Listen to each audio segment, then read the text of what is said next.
Welcome. Today is March 30th, 2023. This is episode number 16. We have the usual suspects. I'm Johnny Zero, and Shaner McCauley joins us hailing from Oshawa, Ontario. Welcome to the Punk Rock Dadcast. We are not exclusive to dads, moms, or those who can or cannot procreate, or choose not to. We are just two dads who love punk. We're here to talk about punk. Local, unlocal, new, old, new, large, and small. No rules, no holds barred.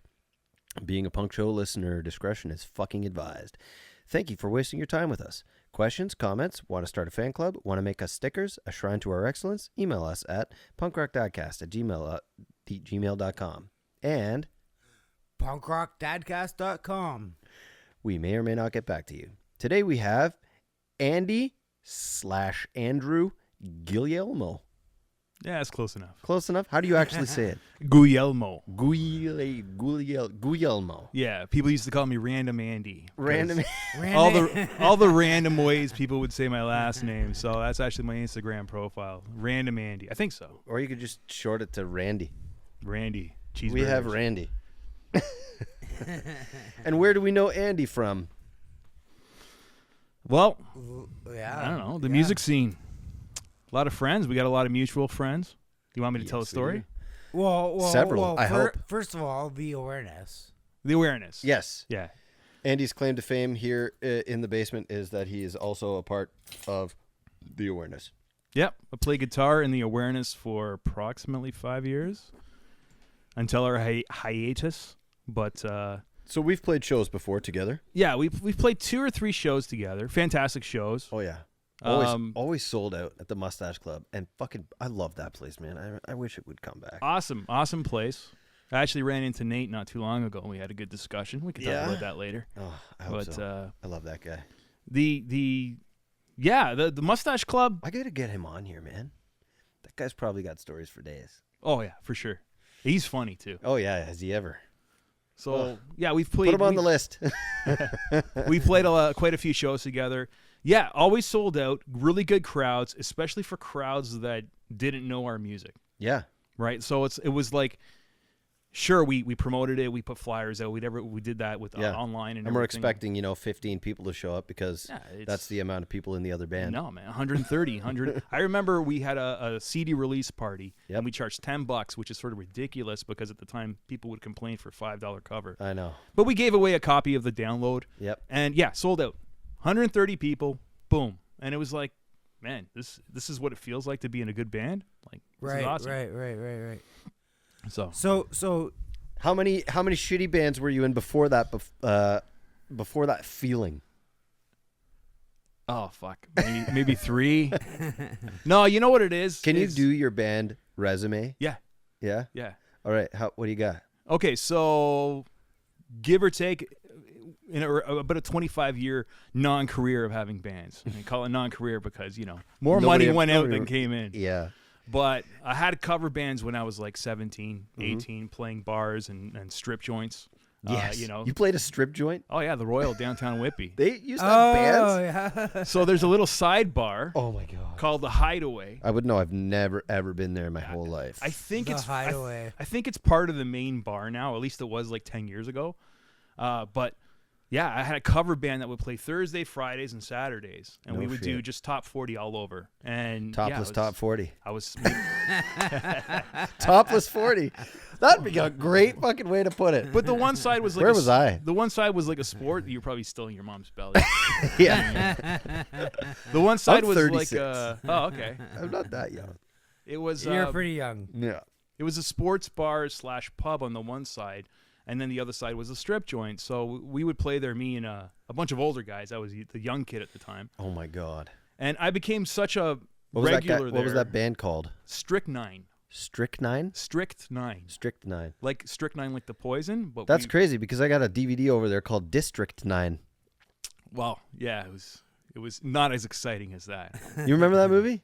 Oh, yeah. Yeah. Yeah. Any correlation of the name? No. Did you ever put that together before? But you want some fame from Strychnine? Uh-huh. So have you ever seen Billy Madison? Of course. Yes. Everybody who has seen Billy Madison has an Oshawa connection to Billy Madison. Well, sure. Yeah. Born and Parkwood. raised. Yeah. So Billy passed the third grade. Yeah. Oh, what a glorious day. Mhm. Oh, passing third grade, the Billy Madison way. Yeah. The guy singing that, Yeah. the singer for Strychnine. No shit. Yeah. Cool. And It's it- a distant cousin of mine. And it was shot in Parkwood. Parkwood Estates. Yeah. And Yeah. S.J. Phillips across the street, wasn't it?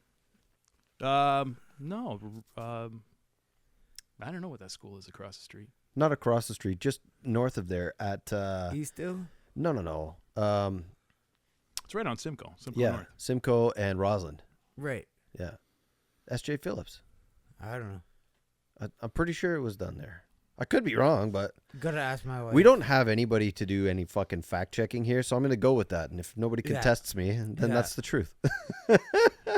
My wife knows all the schools around here. Yeah. I don't know. Yep. Anyway, I didn't go to school. So, I had a went. cover band for about a year with him and a couple other guys, and we would play places like that. We played little bars here and there. It was funny. Is actually during that band, the premiere of Billy Madison, he flew down to New York to go to the premiere because he was in the movie, and then came back and had a bunch of pictures like with Chris Farley and Adam Sandler. Oh, and everything. man. Yeah. that's fucking cool. I got pictures. I got to see if I can dig it up. Pictures of me wearing the same red leather jacket that he wore in the movie. Yeah. I wore it for Halloween like 10 years later at the dungeon. that one. No. Yeah, that I dressed up way. like him at the dungeon one year. Oh, my Yeah. God. Oh, if you could find those, we'll post it on I'll throw it up. punkrockpodcast.com. The For sure, I'll dungeon- find it. I Yeah. feel like Yeah. the dungeon is a subject of way too much of this podcast. For Oh. sure. And now I have to do things like this. Okay, Google, turn off the Jaeger machine. Fuck off. But yeah, no. Yeah, I'd love to post those photos. For sure, I could find it. I have Yeah. a digital copy of it for sure. Yeah. So then after that, well, I took off to Los Angeles for about a year and a half, 2 years, No way. when I was like 19. You know, I wanted to do that when we first got married. Not you and I, but myself and my wife. I went like this. And she was like, yeah, let's do it. Go for it. Because I was like, I want to get famous. I think I could do it if I really set my mind to it. And we just never even moved out there. Anyway, you were in Los Angeles? Yeah, I went to a music school down there, take some guitar program. It was a year program. I did it, hung out, met a bunch of people, had a lot of fun. And now you're back here in fucking Oshawa. Well, I was fucking young. I was poor, broke, you know. But You know I couldn't GT stick Harris? around. But Yeah, I you're, know GT. Yeah. You're- Were you friends there? No. No? Different it was times? Different times, Yeah. yeah. you're a killer guitarist. I'm okay. You're better than okay. You know You're- what? I got you're- a lot of tricks up my sleeve, but Your solos are it's- fucking killer. they're sloppy seconds. They're Eddie Van Halen's sloppy I don't know, seconds. That's what man. they are.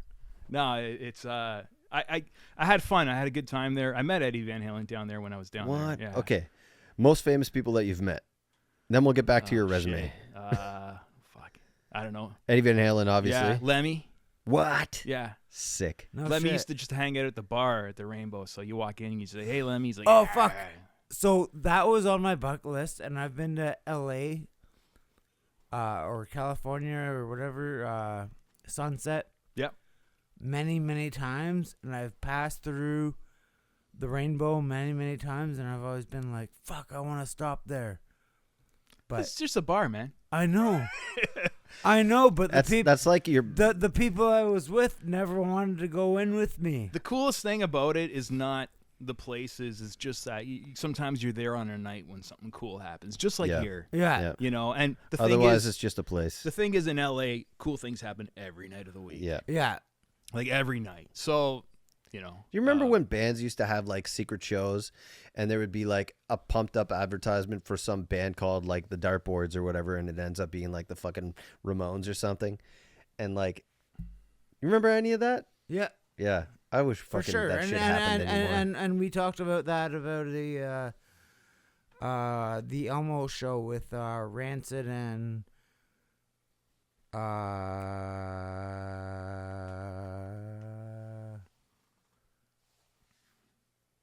Who else? I don't know about this thing, Promising It'll come back to you. Madeline. Promising Madeline? I'm getting mixed up again. Oh, fuck. Anyway, LA. and Maryland's Vitamins. Maryland's Vitamins. They did they did a quick, real secret show at the Elmo. It was like quick night. Oh. At the Elmo, but it was like just a quick pop-up show. You had to be there. You had to be there. Yep. Yeah. Anyway, back Those to your days. story. Those days are fucking over. I wasn't there, so. Yeah, I know. That was like 98. I was here 98. Yeah. I was in LA up until 96, 95. No, 96, 97. I had to come back because my student visa ran out and my money ran out. So, Oh, damn. you know, I came back and sort of sick of guitar and just like, you know, hung out with friends and had So a this good music time. program was geared towards you having a career in music? No, so more it was a bit of a Musicians Institute, GIT program, which is known for like having a bunch of shredders go through it, especially at the time, which was just after the grunge period. So it wasn't really fashionable to go there at the time, but it was still fun. And it's like the DeVry of a music school. So you go there and they just pump a crap of knowledge in you. And you know, I was 19, so did I take it all in? No, Yeah. I was too young, too inexperienced to get the full benefit of it. But I did learn a lot, and I threw a lot of it out the window, and then just started playing rock and roll, right? So, because a lot of it was jazz based, and Yeah. but you know what? Like I had a lot of good experiences. Like I used to jam with Ray, the drummer from Korn, right? 'Cause he was Cool. one of the instructors there. So they had they had an open session every Monday in the theater room where it was like an open jam, and they would pick 2 metal songs every Monday. Metal And Monday. You show up, cause he was the drum instructor, so you show up, you put your name on the list, and you either jam with another drum student, or if there's not enough drum students, he would go up there and you'd be playing a Pantera song with him. Right? Damn. The guy was a great guy. It was Yeah. before he got any major gigs, but Before Korn? you know, it was before Korn. He played with David Lee Roth. He's Yeah, true. Yeah, it's He wasn't the original drummer for Korn, was he? no. He replaced. yeah. I don't Buddy. remember his name. I don't know their names. Yeah. I got one of their albums. That's it. In your advanced age, do you find arthritis holds you back from playing guitar live? No. I'm good with that. All my aches and pains are from hard work. I not probably from have a more broken fucking body. arthritis than you do. Probably. It's either something you got or you don't. You know what? One of my classes was about maintaining proper hand coordinations Oh, with yeah? guitar skills, so warm ups and stuff like that. So I never really had any problems with my hands. My wife is a nurse, and she did not know that gout is arthritis. Is it really? It is. That's new to me. It's actually called gouty arthritis. Gout is just the short form of it. That's what it's called. I learned that because I have it. Too many beers. So Yeah. When I had gout, they told me it was too much red wine and red meat. Yep. It's the rich man's disease. Yeah. Well, I ain't rich. Nope. I wonder if there's like, more purines in the crap that we have to eat because we're poor. It's probably true. I'm going to go with that. Rest of your musical resume. All right, so come back from LA, loaf around for a bit, just work some factory jobs. Then decided, fuck this, I'm gonna go to college to get an education. Went to Durham for business admin, and although I completed it, I didn't care about it. So I started a metal band, and it was around 2000. For money? No, just Because hooked it up with sounded some- like you moved away from business admin to be in a metal band. No, I was there for the education and try to get a good job. Oh, But you then I just was like, that was something that came into fruition because of. yeah, Fair enough. I'm not a quitter, so I finished the program. But then, the band started, so I didn't do my homework. I didn't do this, so I just sort of flaked through to try to pass. Yeah. Yeah, we were called the Undergods, Cool. which probably around 7.5 years, from 2000 to 2007, we played the Dungeon maybe, I don't know, 30, 40 times. Sure. We were there all the time. I was going to bring one. I have a bunch of extra ones, but Oh, no way. Dungeon VIP cards. I don't know if you ever had one of those. No What? way. No. Really? Yeah. It I was wasn't like cool there enough. was only like a handful of them that were given out to the bands at the time. This was the original owner of the Dungeon that gave them out. Right. And- Send me a picture. Yeah, I was gonna give you one because I Oh, have okay. I have Yeah, I have yeah. a bunch from when I used to do some maintenance at the Dungeon, which was later on. Would you sweep the floors? No, I used to fix the holes in the walls. Okay. Yeah. When guys named Kyle punched them. Actually, I put some of those holes in there. So when I had a jam spot, it was And for a that's free how I jam got spot. the job. Yeah. So, Undergods, metal band, newish metal, a little bit of groove metal. Yeah. Some really interesting, good stuff, but not good enough to really get any fans. It's. I listened back and it's okay. You still have any recordings of this? Do I? Yeah. I think I do somewhere. That'd be cool. Last time I listened to it was probably about 4 years ago when I hooked up with the guys just for a coffee, and it was like, hey, yeah, let's get together and maybe record a new song or something after 20 years, right? That was Yeah. around the time when I was in Princess Riot and Manic Prosperity was playing all the time. You ever remember any of those bands? No, but you were at West 49 during that time. Right. And remember West 49 used to have shows at the Dungeon? Did they really? No. There was a girl that worked at West 49. I can't remember her name. She was like the assistant manager or the manager. Probably around 2003, 2004. Which West 49? Oshawa Center. I mean, many Okay, were there? I was in Markham. Oh, okay. So the girl from the Oshawa Center one, she would put together these punk shows at the Dungeon. So we had, Accident Prone and all those bands from the time period would play, and then the Undergods would be in the middle of it. I don't think we've posted. Totally not on the same level as the other bands. Like, we didn't sound the same. We looked different. We looked like fucking, what was the one comment? That bass player looks like Marilyn Manson's sister. That's what somebody said once at one of our on shows. MySpace. Yeah. But it was good enough that, we didn't get booed or anything like that. Like, Right, there was enough right. energy and enough jumping around and good times that it was okay, but it was totally not in the vein. Right. Other bands loved us. When we played the gigs in Toronto and stuff, all the other bands that we played with loved us because our music was interesting. We had a lot That's of important, odd time. and that gets you on the bill with a lot of other bands too. Yeah, it got us a lot of gigs, but Not a lot nobody of fans cared for. necessarily? That's too Well, bad. I can't say nobody cared, but it was a different time. It was the MySpace period. Yep. For You sure. know, we had for the sure. different type of promotion that we have today. And what's funny is I was listening. I always listen to Cone's Cave on 94.9 The Rock. Yeah. And he had an interview with Story of the Year. And he was talking about like he gets Sum 41 gets gigs with, they're going on tour with metal bands, and then they're also going on tour with pop punk bands.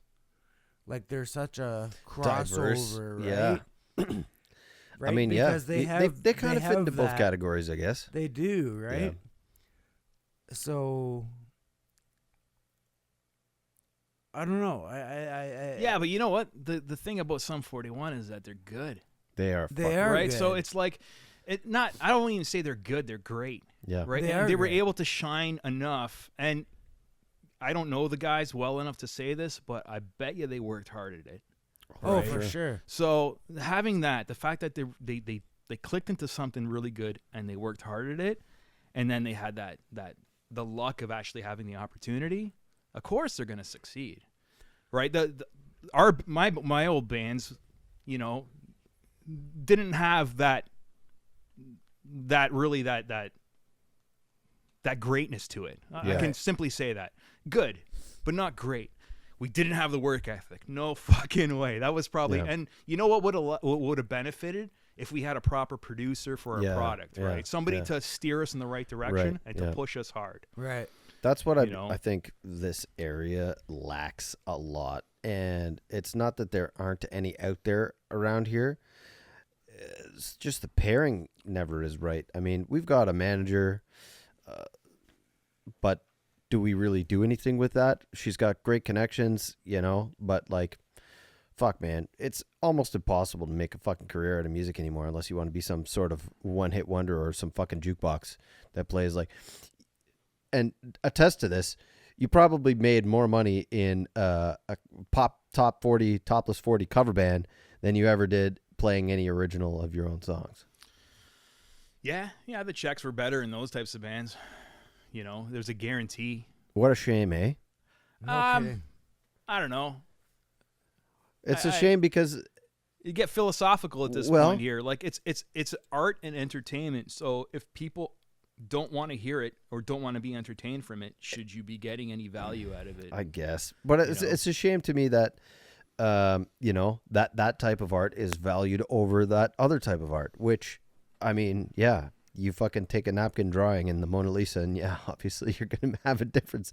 But it's like, wouldn't you rather experience something you haven't experienced before rather than the regurgitated jukebox sound system of fucking Taylor Swift every 45 seconds? Oh yeah, definitely. But that's not how McDonald's makes their money. Yeah, I Right? guess. Yeah, but remember Nick was on the show and didn't Taylor Swift's dad buy like 100,000 copies Oh yeah, to make her to make her platinum selling artist or something. like that? Yeah. Yeah. Oh, there's always tricks in the game, right? Right? I guess. You hear about it. I never, you know what? I never felt that my genre of music would stand out on its own to get me enough notoriety. I figured that it would have to take, hard work and luck for it to happen. And I wasn't worried about, if I don't make it big, that's it. Because You didn't not suck the everyone's right dick. gonna like the music. It's just that simple. Yep. We used to have jam spots at the Dungeon, and you'd have these metal bands like hard metal, like just ridiculously hard metal bands complaining about they can't get played on the radio. It's like, you fucking think 94.9's gonna play you? Right. Like you're right. Talented guys. gargling fucking glass in your throat, and Yeah. you can't even hear all you hear is a snare going at 250. Yeah. Right? Like nobody wants to hear that. Yeah. Maybe downstairs in the dungeon I want to bang my head to it, but I don't want to hear it when I'm fucking at Superstore over the PA system. Right? There's a lid for every pot, and guess what? Yeah. That pot's really small, and it's gonna have a really small fucking lid. So just Yeah. accept it, get a day job, and then do what you love to do. Yeah. And come downstairs in my basement and yak about it and complain about it here. Fuck yeah. What do you guys want to hear? We're due for a tune here. Okay, well, you know what? How about Kill Cheerleader? Which at the time was, because I brought it up to you earlier, because at the time I think Under God's opened up for them, or we played a show in Toronto together. So Young? Yeah, it's a good tune. Yeah? Yeah. All right. Sounds like a Chinese menu. Am I am I queued up here, Johnny? Yeah, I believe so. All right, let's give her. Oh. This is Kill Cheerleader. So Young.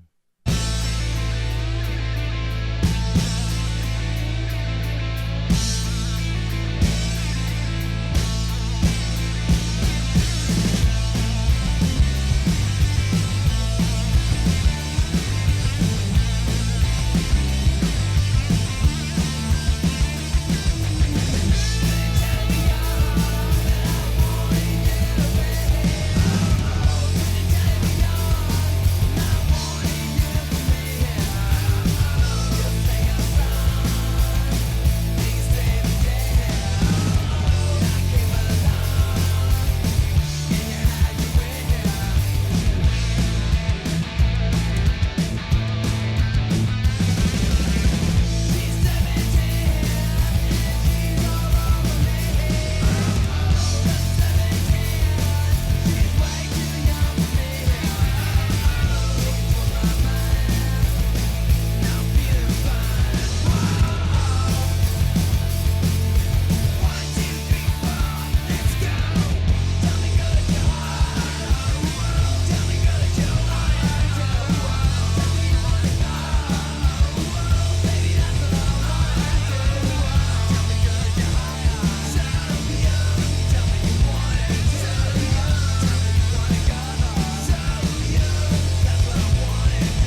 That was Kill Cheerleader.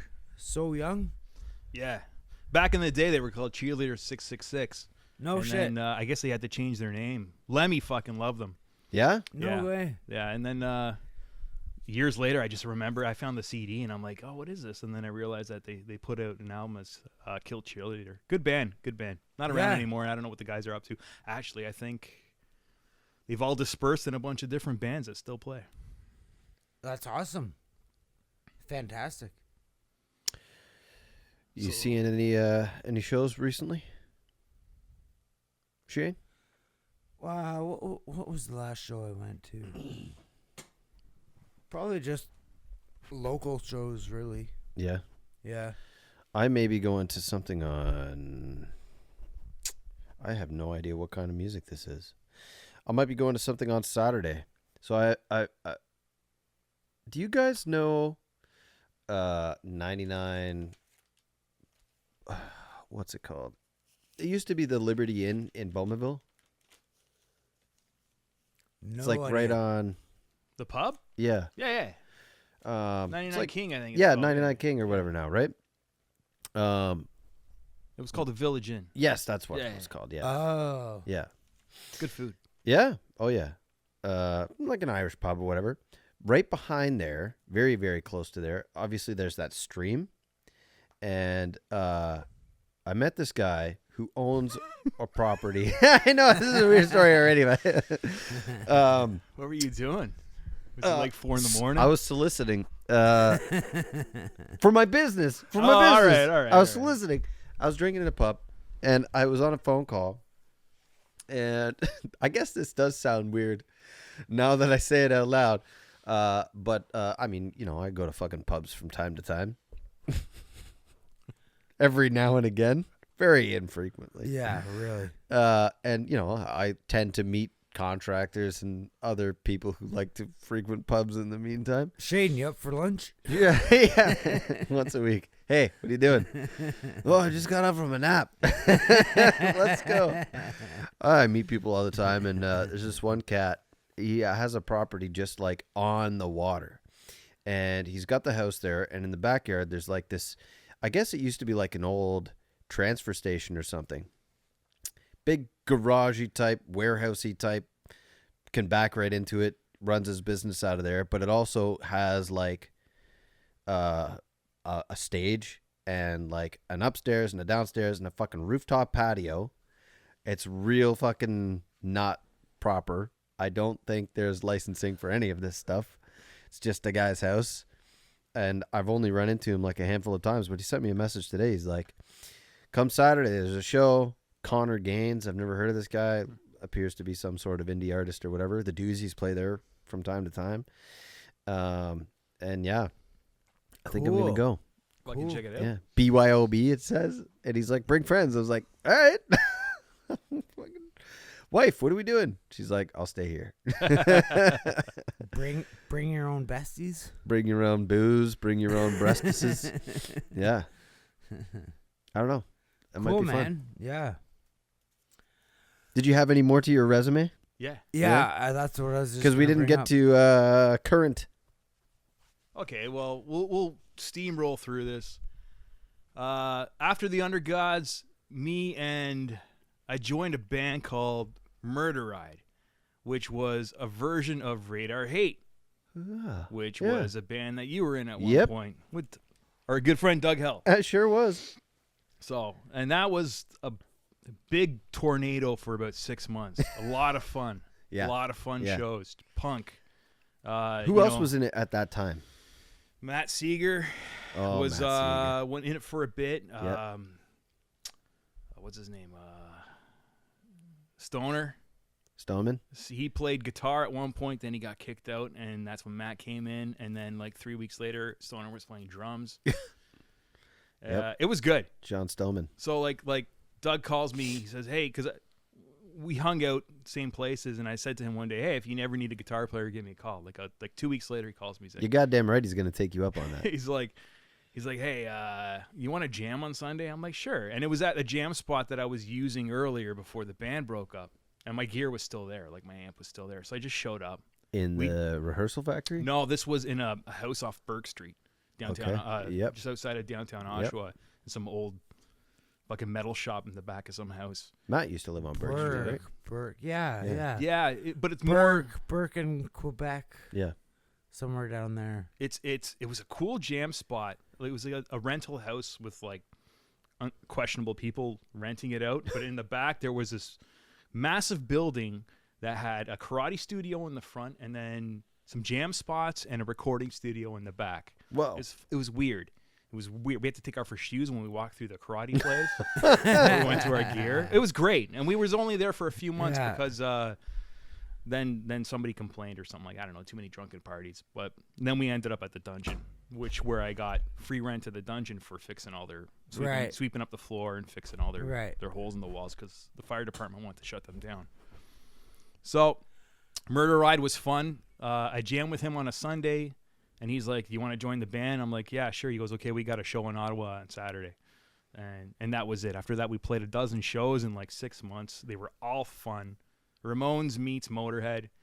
It was the type of music that like he didn't like. There was no rules. Right. Like it was just like he would look at me and like, that sounds good. That sounds great. It was fun. It wasn't my songs. Whereas like with the Undergods, they were my songs. And it was a lot of collaboration. It was just me learning his songs, a couple cheat sheets to remember which chords for which songs, and then just having fun. And that imploded. Just as fast as it started, it imploded. But we stayed friends. It was all good. You know how it is with Doug. Yeah. So have you seen the? He's the oldest guy who's ever going to be on this show, probably. He hasn't been yet, but I know he will. Have you seen the new dungeon renovations? No, only whatever pics showed up a while back. Right. I don't know. If they didn't change the locks, I still have one of the keys. So I can go. I'm There's pretty a sure pretty they good changed. chance they did. They did. It's Ed and Maggie. Yeah. Yeah. I was looking forward last year, but working in the trades, construction. Yeah. It's a big project. It's Yeah, a mall. it It's a is. huge project. So I can show you a million pictures. I've been through it all. I can't wait till it opens. I love that Yeah. place. And to be honest with you, like could be something we could talk about, the future of music and Yeah. term and stuff. Yeah. But I really don't know how well it's gonna do. I wish it the best. Yeah. I do, but I'll show you pictures. They have on the main floor where Laser Quest used to be. Yeah. They have a massive stage and a balcony up above Yeah. I remember. I with an elevator for. I think the expectation of this place is just far too high at this point because it's like the Dungeon Junior, and it's also right across the street from the only bar who still plays punk in fucking Oshawa. Atria? Yeah. Yeah. And it's also immediately across the street from the Bitmore or Biltmore or whatever. The Biltmore. Bitmore, yeah, whatever. The Biltmore, which was what Ed and Maggie used to own. Right. Which they Or what's it called now? They got kicked out of. Well, the music hall used That to is be what it's the called Biltmore. now. Yeah. Yeah. Yeah. But no. The dungeon is coming back, and they will still have the dungeon. I forget what the new name is. 44. Is Club it? 44 or something like that because it's the address. 44 Bond or whatever. I think that's the whole building. But I think it's going to be like the Big Bop in fucking Toronto where they got the Big Bop, the reverb, and whatever, exactly. Like Where they they have- have 3 floors, right? and they have a rooftop patio. Right. Yeah. That's So awesome. it's gonna be awesome. I That's fucking awesome. hope so. And I love Ed and Maggie. Like Ed came over to my house and installed my vanity sink in the powder room. Like awesome people. Yeah, the only thing I Like- see, the problem I see, well, again, we could talk about it as another topic, but where is live music going, especially independent live music? Yeah. I don't know if there's going to be a demand for it in the future. So I think there is going. So with all these larger bands, because they've been hurting for 2 years because of the pandemic. Yeah. Look at the ticket prices. Oh, yeah. They're God. skyrocketing.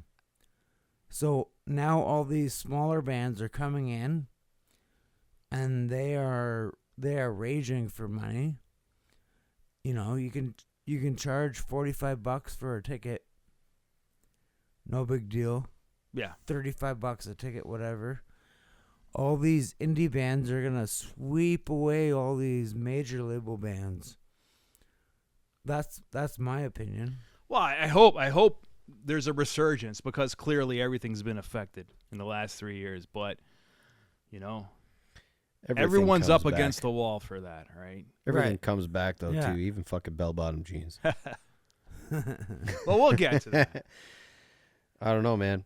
15 or the Mustache Club. I passed by there earlier this week. I just wanted to see, if there's anything going on there. Right. There was a post on the door that said, interviews for Anna Shea's restaurant and bar and asylum social lounge. If door is locked, please call, blah, blah, blah. Yeah, that post has been there for like 3 months. Oh, yeah? Yeah. And, I just looked up like that. Has anything opened up there? No. No, eh? No. Because there's a place called Anna Shea's at that address with 7 one-star reviews. Yeah, because people showed up and they couldn't get in. Oh, probably. What the fuck, though? That place was, you know what? I think it was the people that made that place so good, though, Yes. because it definitely wasn't the stairs. Right. And you know what? It's going to be the people that make the new music hall good. Well, the new music hall is good, and it has been good. Unfortunately for Maggie and Ed. No, I mean they're Oh, yeah. Their new music hall. Whatever they're going to call it. it's going to Yeah. be the people. So if the people show up, it's going to be great. If they don't, Yeah, it's that's it, unfortunately.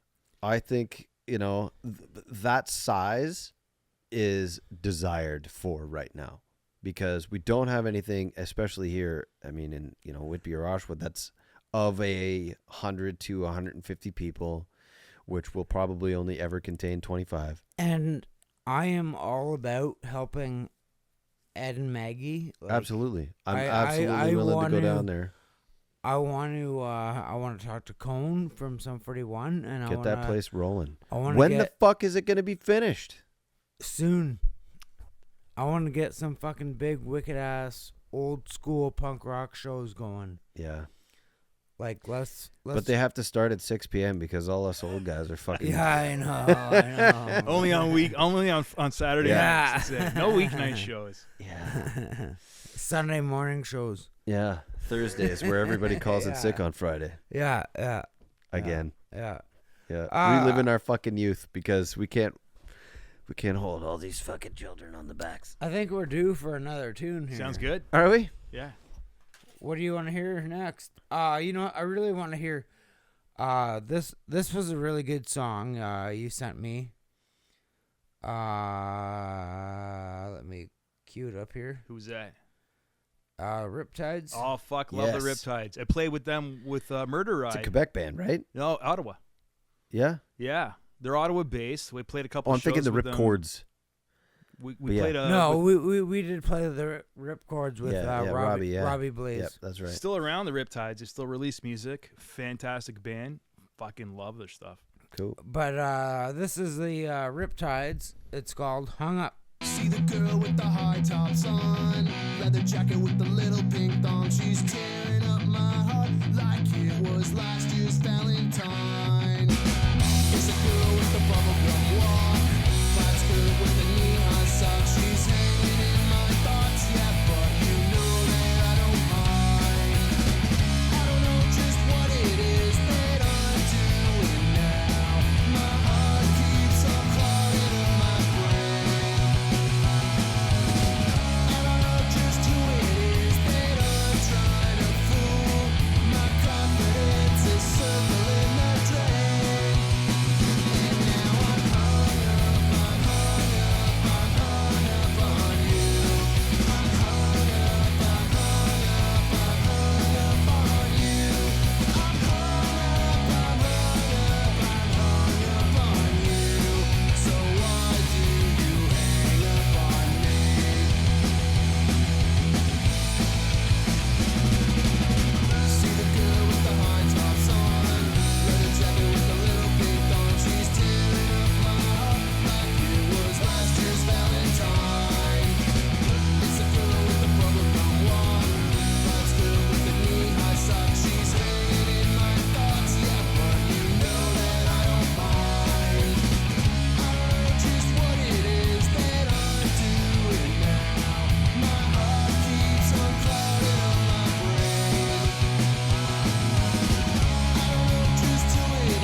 we're back.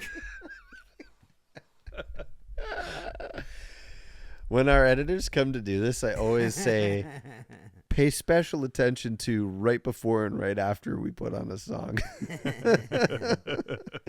And by editors, I mean me. Right.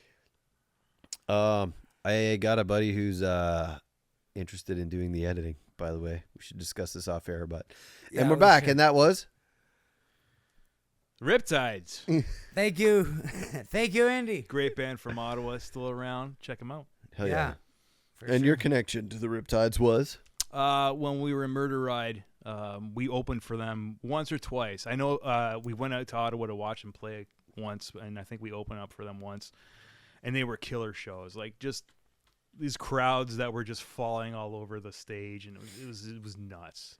What And their music venue? is the Mavericks, which is the only 2 times I played Ottawa with both Mavericks. Yeah, that sounded super cool. Yeah, Yeah. there's a bar above it, but I don't remember the name of that bar. I love fucking Ottawa and Montreal and playing in those fucking corridors. I've had so much fun in Oh, Ottawa, yeah. yet everywhere I read, it's supposed to be one of the most boring cities in Canada. outta here. And I'm like, what do you mean? Like, I've had such fun there. But whatever, I don't live there, so I live in Oshawa. Yep. So after Murder Ride, I got a job. Yep. And I stopped playing guitar for probably about 3-4 years because I needed money. So, can you say at what age did you start playing guitar? 10, What was the first 11? one you picked up? Yeah. Yeah. So you've been playing guitar for 30 fucking 4 years. Yeah, give or take, yeah. Can you say you got any better? Do you still practice? No. No. You just kind of you have your turn your fucking sound off. You still have your like root shit that you play, and like you kind of plateaued, and now you just play what you used to play. No. Do you try to play new stuff when you play? Every time I pick up the guitar, it's trying to write something new. Yeah. Yeah, because I don't have any time to play anymore. I have 2 kids. Yeah, man. And one's 5 months old, and I get 4 hours a night of sleep. So This is the Dadcast. yeah. This is what we talk yeah. about. The fact that this is all the time that we actually get anymore. And the 3 hours a week I talk to you fuckers. I could be playing guitar, but my wife appreciates this activity because it's quiet. No, it's yeah, like, you know what though? It's a sacrifice I have to make, right? And it's Yeah. not a big sacrifice because Yeah. I'm not a professional musician losing out, Yep. right? I'm a professional cabinet maker who now plays guitar for fun and as a passion. Have And you ever I have built- a family as a passion, right? Have you ever So- built your own guitar? Well, that's my next project. Yeah. I've been collecting tools. We didn't talk about this beforehand. No. I'm glad I stumbled upon that now that you have to actually reveal that. No. Andy's Superstar Special Guitar coming 2028. No, well, really what it comes down to is what we've talked about it earlier is that I don't have the time right now to invest in, like putting in a new band, getting a new PA system, doing all that stuff, rehearsing and trying to put something out. But I do have, the odd hour here and there or on the weekend, a couple hours to try to continue to write stuff. And That's I've been great. writing stuff that's, not in the punk vein, but in like the doom metal and stoner metal vein. Like I've been concentrating on that, and also Do you sing? concentrating on, well, that's the other thing, is up until now, the only time I've ever sang is the odd backups. Yeah, eh? So this project I'm working on now, I started it before my first daughter was born, Yeah. about 4 years ago. Yeah. I got this itch to write again, and I started writing about a dozen songs. Isn't it crazy how like you can just pick up where you left off when you have a project in mind like that as Yeah. a musician? Like It flows like water. yeah. Like It's it just crazy. came out. And Yeah. then she was born, and that put everything off to the side. Yep. And of course, the pandemic put everything off to the side. For sure. You And would then- think that us as musicians progress so significantly during fucking lockdown time, but we all just kind of got super depressed too and fucking No. couldn't get Okay, you together know with what? each other. This is where I'm going to get strict. This is where I'm going to get like dad voice on people. The pandemic, all right? Fucking a good solid year, 2 years where people were shut in their house. Mm-hmm. If you were a musician or an artist and you did not take advantage of that time, fucking hang it up. What? Yep. I guess I should hang it up then. Every single listen. I saw people fucking bitching. Oh, I can't play gigs. I can't do that. I can't do this. Okay. When everything opens up again, I better see a fucking full album out of you. You know what though? I better see all this artwork out of you. And you know what? I've seen a lot of bands Come out with some cool shit. Hell yeah. Yeah. The good ones with talent and with work ethic. Yeah. But and I've seen a lot of like MXPX and the Ataris doing live streams. Oh, fuck yeah. Cool. All the time. Do what you can. Yeah, I got you. For sure. You know what? At the same time, I became a father of 2. Me and too. It wasn't necessarily the pandemic that stopped my fucking brain from working in that way, but my drummer got COVID, and he's like our main producer, mixer, master, Brandon Savage, and it got him so bad. He had organ failure, water retention, all kinds of crazy shit. We were very concerned about his actual life until very recently. And now he's probably in better shape than all of us. He just came back from Costa Rica. Like, he's fucking 45. His skin looks great. well, that's why he's healthy now. He came back from Costa Rica. Well, he stopped drinking completely after all of the stuff went down with his body and everything. And his doctors go, you can't fucking drink anymore. So he just goes, okay, puts it down. Now, like, this is his extra thing. Like, he doesn't work Sunday, Monday, Tuesday. Well, how do you go to Costa Rica and not drink? Enjoy the sun, man. Yeah, man. He did he did.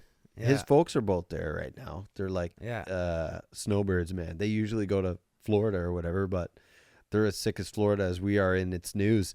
Yeah, right. And they went to Costa Rica this time, and they're like there for like 6 months or a day shy of or whatever. Yeah. I almost connected with them when I went down there recently. Yeah. But he's back in action, like, and he's the one sort of. I had a lot of band shift in that time too. We had some depression, we had some deaths, we had some just things that we wanted to reinvigorate the original idea of the band, and it was just not really possible with the personnel that we had at that time.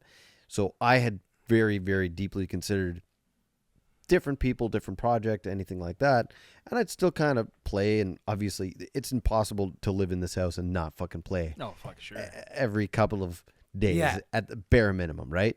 Like, there's my computer that I use for, well, it's in front of me, but that's my space that I use for work, and I get very distracted when I try to come down here and work because there's 14 guitars and 2 fucking drum kits hanging on the wall, and like, I'll get an idea, I'll get inspired, I'll record a little lick or something like that. But yeah, largely it was really, really hard to muster up the creativity. For sure. Everything same boat as me. It I sucked. Had a daughter 4 months before COVID, and she was born 2 months early. Yeah. So the doctor said, hey, for the first 4 months of her life. And she's been in and out of sick kids and stuff too, hasn't she? Yeah. She was born with a heart defect, so we had to take care of her health throughout her, the last 3.5 years of her life. Oh shit, I didn't know that. Yeah. Well, she was born early, 2 months early, so she spent a month in the hospital. Right. Healthy, except for a heart defect, a partial AVSD, if there's anyone out there that understands what that means. And, they said, hey, your daughter's fantastic. She's going to do well. We're going to keep updates on her. You're going to get scans and all this other stuff. But in the first few months of her life, the first 3-4 months, don't let her get sick. No colds, no flus, no RSD, none of that stuff. So you don't go out. Because she's a preemie, and you want to avoid all that stuff. Right. So, and that's right in the fucking heart of COVID. Well, no, that was 4 months before. Oh, so shit. literally, like her 4-month birthday. I was a preemie too. Her we can tell. Yeah, thanks. Her 4-month birthday, like we went out and we had like lunch, and then we started hanging out with some, my parents were coming over more often. My mom was holding her because it was like we didn't, You don't want her to get ill. Yeah. My father wasn't doing well at the time. He was suffering with cancer, but he was coming over and hanging out with her a little bit too. And then within about 2 weeks, the world shuts down. Right. So there's this paranoia aspect that happens where it's like, okay, how is this going to affect her? We ask the doctors, and you go see the pediatrician. He's wearing a full hazmat suit. Yeah. And he's we don't know how this is going to affect your daughter. Damn. Keep her safe. Yep. That's right. So guess what Andy does? Not only is he a brand new dad, he's a brand new dad who, yeah. has to now take care of his infant daughter who has a heart defect, who was born premature, and now there's this pandemic that shows up that we don't know what's going to happen. So for the next 2.5 years, I'm a shut-in. I'm at home. I'm working as many hours as I can because, trying to make money back from the time off from COVID, trying to do, there was shutdowns, there was cut hours, there was this, there was that.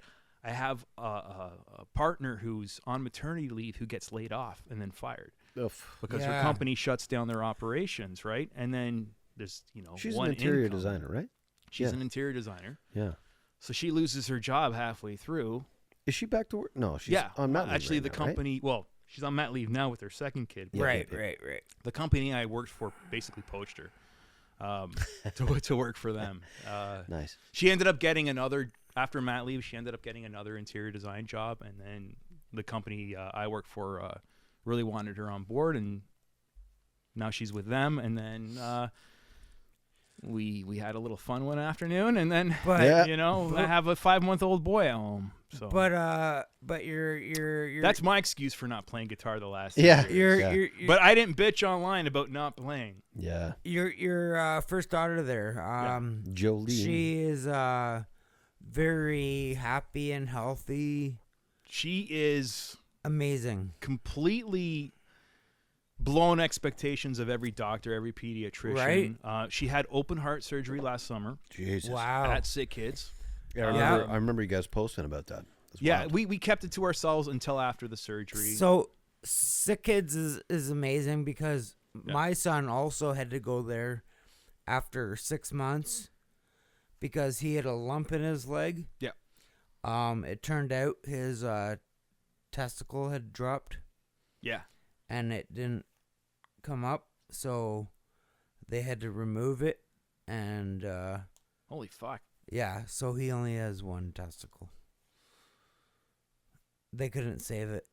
Same with you. You know what though? That's that that's a worry that you have.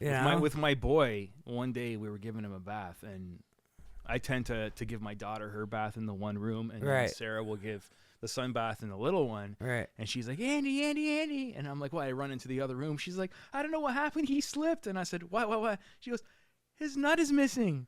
And I'm like, no, that's fine. It gets pushed up there sometimes. I'm like, going on, and I just like jiggle it a little bit, and he's giggling, right? And it comes back down, and she's like, well, what just happened? I'm like, that's a boy thing. There's a cavity between your pelvic. Like everyone, women have a gap there. Boys have nuts there. Well. So with my son, it was it had dropped and detached.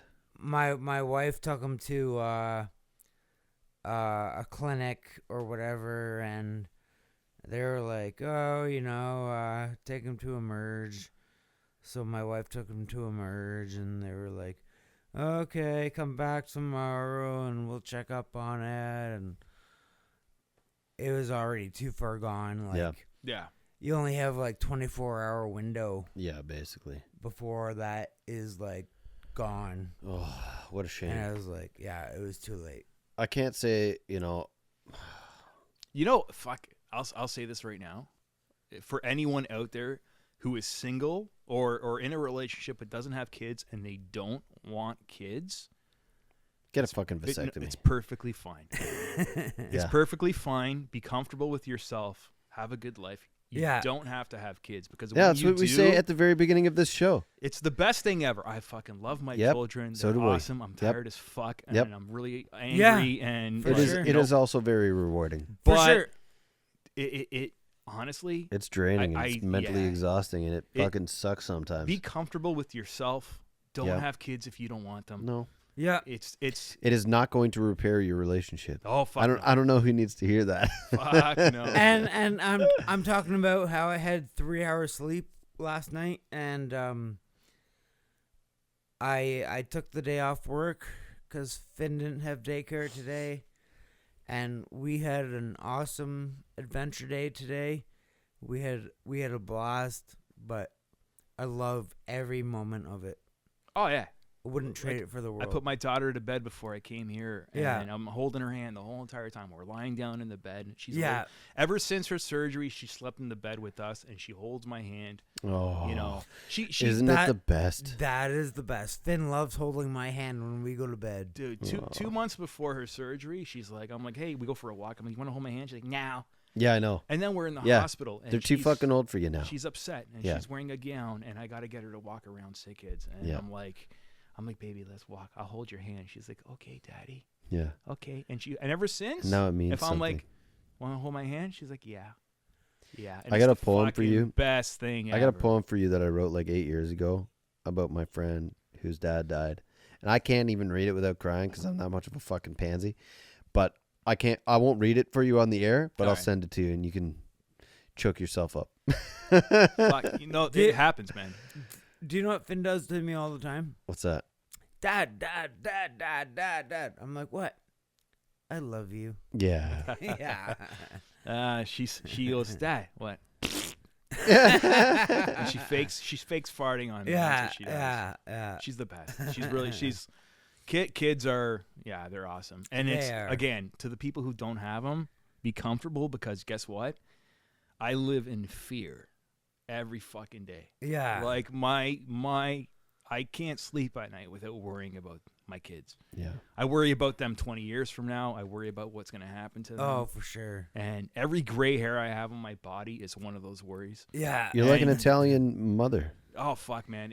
You don't get it until you have it. Maybe other people, bad parents, probably don't worry about their kids. That's why I think I'm a good parent. But like, Oh, I fucking must be worry. horrible. I worry about them. I mean, you know, a man. safe and healthy amount. No. But I've got those boundaries on myself too. They're the best. So you know what? I have something lined up here. Yeah, let's hear something. From Nick. Throw me a line here, Johnny. Who does the I Wanna Be a Dog song? Teenage Bottle Rocket. Oh fuck yeah! That's not the song I'm playing though. Okay. I can't read your mind. Teenage Bottle. Oh, you're playing a different song Yep. by Teenage Bottle Rocket? Yep. I'll take you with me everywhere I go, from Edmonton down to Mexico. Let you know it's cool to follow your dreams, 'cause giving me everything to me. We're gonna ride our bikes, I'll write a song, and everybody here can sing along. You saved my life and you're cooler than me. None of my friends would disagree, yeah.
That was Teenage Bottle Rocket, Everything to Me. And that is a pure dad song for our punk rock dadcast. For all three of our dads here tonight. That was fun. That was fun. I am lost without Johnny. Johnny spilled something on his dress, so he said he's going to put some jogging pants on instead. So it's a pretty dress. So it's fine. Don't worry about it. That is why Johnny is the host. I am the co-host. The coast.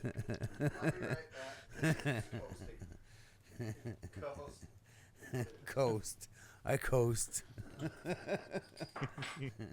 We got the host and the coast. Who's the ghost? Welcome, Andy. Hey. Boo. You know, I thought that I was going to be the guy to coast this whole show. Like, I know I have all the fucking gear and my basement looks cool and everything. No, But you're the old guy with all the stories. So yeah. Well, you have the radio voice. I had like 2 shows where I had actual cool stories, and now they're used up. And now I'm just leaning on everybody else that comes around well, you get stories. I have friends. That's a good thing that I have. You steer me in the right direction. Yeah. You know? I'm the captain of the ship. Yeah. The ship is fucking going down. Andy. Yeah. We were talking about your musical resume, and no, we were gonna talk about Die Mannequin. not yet.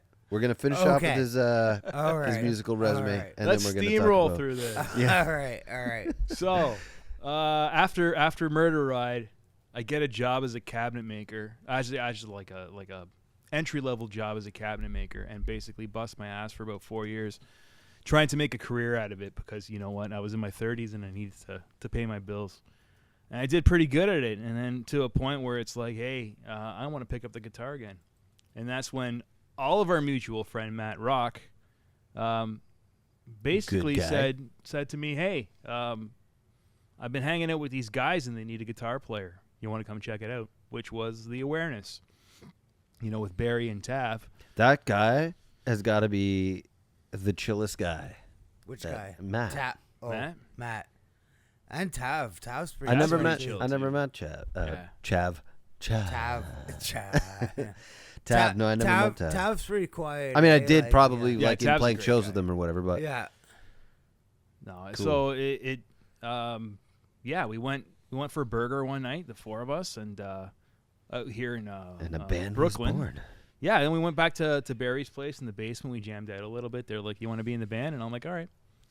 And then that was about 5 years of playing a lot of local shows. We played up in North Bay and some Toronto shows, and had a lot of fun. And it was the first band I was in that the music was actually commercial enough to be acceptable by pretty much everyone. So like you said, Right. pop punk, alternative pop maybe. Yeah. So, anyone who heard us play was like, "Hey, these guys are good," and they clapped along and they had a good time. Yeah. And when we played a place like the Mustache Club and there was 130 people in there and it was sold out, the energy and the environment was fantastic and had probably some of the best shows of my life. So We're done with that band, you were in Yeah. that band for how many years?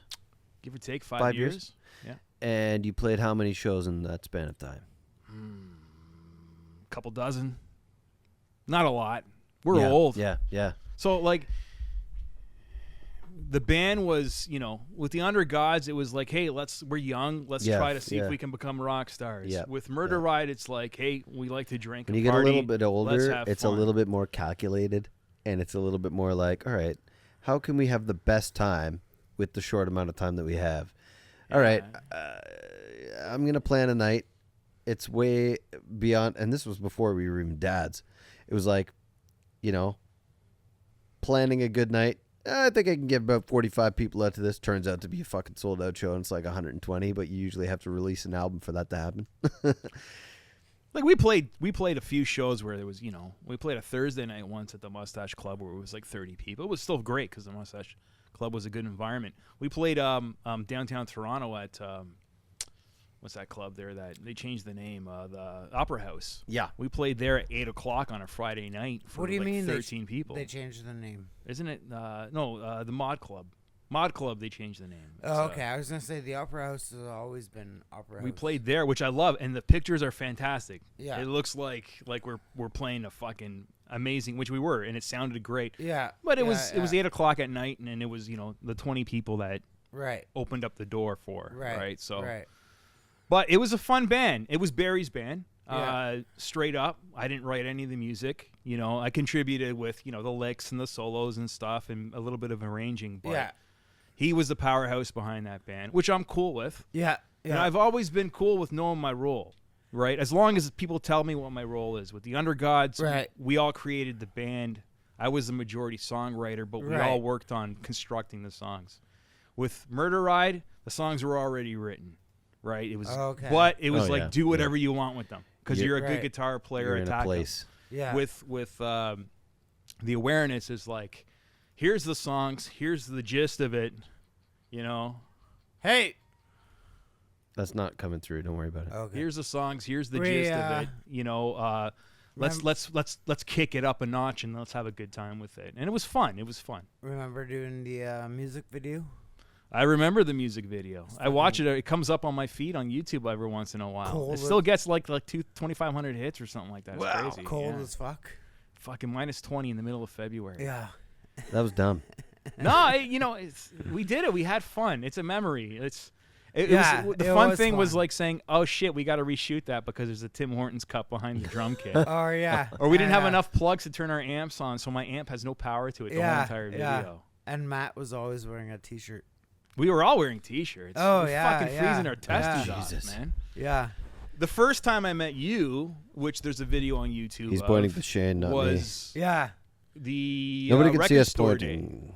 Was one? Record store day in front of Star Records. Yes, where we played yes. an acoustic song on the street. And that was Yes. like my first performance with the awareness. And I think that was the first time I saw Cooper, and I think he was like 1 year old. Oh, Cooper. Oh fuck! I'm like, who's he Cooper? was like a fucking little baby. yeah.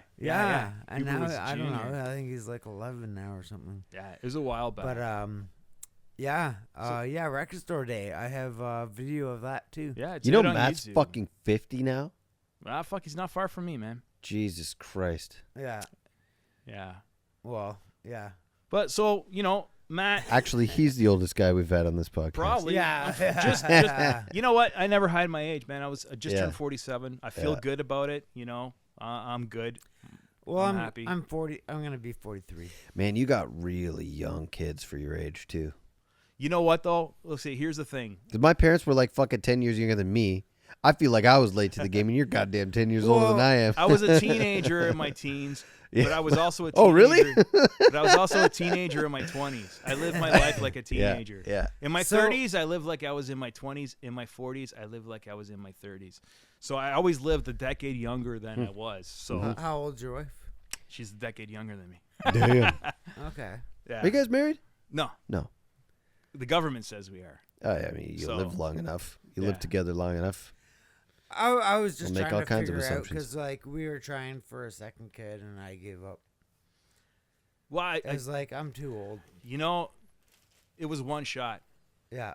I don't want a second kid. Jolene was. I already have one, but Jolene was just over 2 years old, and we were like, I was like, either we have one now or we don't. Yeah. And we were good with one. Like Yeah. Sarah wanted two, I was good with one, and we gave it a shot. Like literally one shot. Wow. And that was it. And Yeah. then 4 weeks later, the test came back positive, and now Go get 'em I have snipped 2 now, bud. kids. Ah, fuck yeah. I know You got a I got to do the recommendation? same thing. Yeah, no, I'm looking into it myself. No, I'm Yeah. more than willing to. Yeah, do it. absolutely. I don't have a problem with that. I don't really like needles or surgeries, but I'm gonna have to. I'm good. I'm good with one. Yeah, no. I think it's time to call it quits Yeah. for me. I was good with one. I'm great with two, and Yeah. there will be no more. Yeah, Yeah. no, I'm we're too- done too. I don't have enough fucking money for It's, that yeah, shit. I was just gonna say that. It's Somehow it's you pricey. find enough though. Yeah, by cutting back at everything I have. Yeah. Fucking Winners fucking clearance aisle only gets so cheap. All right, like I have a great story. my wife and I, we started having children, and I used to buy a guitar every year, basically. 14 years of collections. Just every year? Yeah, at least once a year, right? and she goes, all right, we're going to have to start, cutting back on some things. So do you think maybe you don't have to buy a guitar every fucking year? And they're usually like $100 or something. Like I've got fucking a couple of $100 guitars on my wall. It's not that big of a deal. But we had Aurora. We had my eldest, and this really nice guitar came up, and I was like, I'm considering buying this. Do you think, I have enough money? Do you think we can go for it? And she goes, I thought you said we were going to stop buying guitars when we started having kids. And I was like, yeah, but we only have kid. Yeah. Technicalities. I only have one child right now. Yeah. So she let me. And then we had another kid. Yeah. And then about 2 more. So you're gonna have 3 more kids, so you can get 3 more guitars? No, I'm supposed to be done, but it really just depends on my income now. You're like, yes, twin Yeah. guitars. No, I have to stop. I need to buy a fucking house instead of renting somebody else's fucking house for $42,000 a year. Yeah, that's definitely what you want to do. Yeah. So yeah, I basically put all my effort into being able to afford a house and buy a house. Early on, when I had that job, when I didn't play guitar for 4 years, I worked like 60 hours a week, so I can have the down payment, so I can do this, so I can do that, and I'm in that position now. But now I'm like sort of stagnant. If I put the 4 hours I spend on my band and the 3 hours I spend on my podcast and the 2 hours I spend editing that podcast per week into a side gig, I'd probably have a fucking house by now. Yeah, maybe, or just wait till everything crashes. Yeah, that's pretty much the plan. But then my guitars won't be worth anything, and I have nothing to sell. So I want to take a moment here to I just got a message from our buddy Nick, a member of Die Mannequin. Her name was Care Failure. She passed away today. R.I.P. R.I.P. Nick said, not sure if any of you know her or not, but Care Failure died today. She was the singer of Die Mannequin out of Toronto. I remember playing a show with Die Mannequin at the Atria, and she was a nutter, a complete rock star entertainer. She was up on tables playing solos and rocking the hell out. Excellent show and killer night. I was outside packing up after the show, and she came over to me and was all wrestling with me and giving me noogies and shit. Yeah. And Katie, my wife, was like, why the heck is that girl just hanging off of you? And I just told her that was the singer of the headlining band. She wanted to say how good our set was. Hashtag RIP Care Failure. Devil horns, sad face, devil horns. Right. So, shall we play a Die Mannequin song? Yes, Definitely, we've got some Die Mannequin queued up Let's do it up. for the occasion. Sad when you see local, young, promising musicians die. Right. These guys have a pretty extensive resume, too. Unfortunately, it happens Yeah. more often than it has to happen. It's like you can't be fucking creative without having some Right. sort of past or mental history. They were also the featured band for Hardcore Logo 2. Oh, yeah. Yeah. Hardcore Logo was explained. That was The Headstones. Yeah, The singer of the Headstones, yeah, Headstones yeah. played the main character. Fucking fantastic Right, film. I was yeah. actually thinking about that movie yesterday and thinking to myself, like, I haven't seen that in a while. And then I'm like, fuck, I haven't seen part 2. Yeah. Like, and then I'm like, it's Yeah. the girl from Die Mannequin. And then today she's Yeah, gone. So I know. definitely check out both of those movies. Like the first one, I haven't seen the second one, so Yeah. I can't judge it. But the first one is fantastic. It's Yeah. a fantastic Yeah, film. for sure. Yeah. For sure. And here's a song called Dead Honey. In the temple in daylight, a fever of your own. Crawl out from a teenage graveyard, around the rattling bones. Rough enough, I pretend to like it. Turn this girl into gold.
And that was Dead Honey by Die Mannequin. I was gonna say I didn't play it. You played it. Yeah, well, all right, here we are. Good thing I'm the editor. So, R.I.P. Care. Yeah. You'll be missed. Damn, bruh. I'm gonna have to watch that movie actually finally now. I knew it was cool when it came out, and I was like, "Fuck, I'm meaning to watch that," and I don't know why I haven't. Yeah, and you know what? I didn't realize Die Mannequin was a Toronto band. Yeah. Yeah. The movie never got a big release. It's not like it was in the theaters or anything. So, but neither was the first one. But it was such a cult. Yeah, that's Cult movie. That's unfortunate for a loss. Yeah. Lots happening in this world. I hope that her family finds some peace in this very difficult time. That's friends. I don't even want to speculate as to how she died, but young person, you know, For sure. I don't ask anymore. no data. Yep. You can draw your own assumptions, but it's very, very unfortunate. Yep. And hey, if you're not that this is related or anything, but if you're feeling like, you know, using drugs or feeling suicidal, there's hotlines out there to help you with that. And fucking right into the show. We probably won't get back to you, but if you just want to drill some shit out. if when it comes to help and suicide like that, we will get back to you. Absolutely. That's Shane's promise. I will.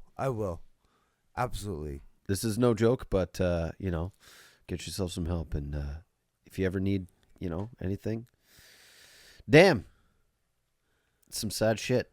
Yeah. No matter what you think, you will always be missed. Yeah, Somebody will always miss you. For sure. How about we move on to can I play one track here? Yeah, if you can. This is the part of the show where Johnny yawns. New song, new flamethrower song. I need another Jaeger bomb. Yeah, me too, please. This is how we fucking stay up past our Um, bedtimes. But Shane will fucking listen. He'll go home. He'll like mix this before we go. So I'll fucking pump out a quick MP3, upload it to our file, and then he'll go in his fucking garage and listen to it for another 3 hours. Yeah. But he'll be sitting there drinking beers and he won't make any notes. Oh no. Oh no, there are notes. I'll listen to it once and then I'll listen to it again and then I make notes. Yeah, after I make it, that's about the amount of time that I'm listening to it. I don't generally rehash these things. All right. How about we listen to some Sum 41, The Best of Me? Why? Why not? Well, do you have like any special connection to the band or something? No, I You have a thought story to tell? We were just gonna take a break and you were gonna Yeah, we could make do that. some Jaeger. Sum 41. Best of Me.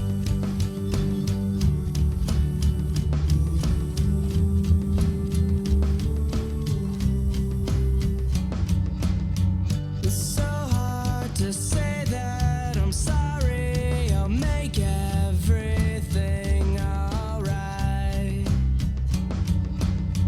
All these things that I've done, now what have I become and where'd I go wrong? I don't mean to hurt, just to put you first. I won't tell you lies.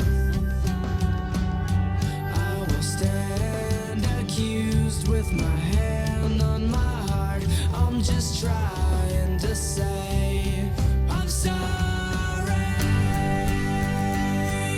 It's all that I can say. You mean so much, and I'd fix all that I've done if I could start again. I'd throw it all away to the shadows of regret.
say you mean so much, and I'd fix all that I've done if I could start again. I'd throw it all away to the shadows of regrets, and you would have the best of me.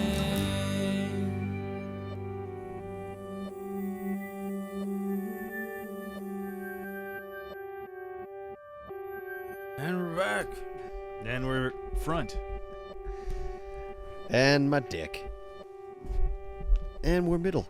That was Sum 41 with Best of me. Professional Broadcast. Awareness had a song called "The Best of Me." Oh, yeah? Yeah. Foo Fighters had a song called The Best of You.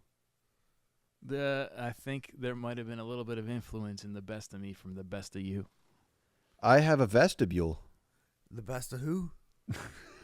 The Best of the Who? I'm sure that's already a thing, too. Andy, why don't you talk about the 90s? The 90s. Yeah. Well, I'm not that old yet.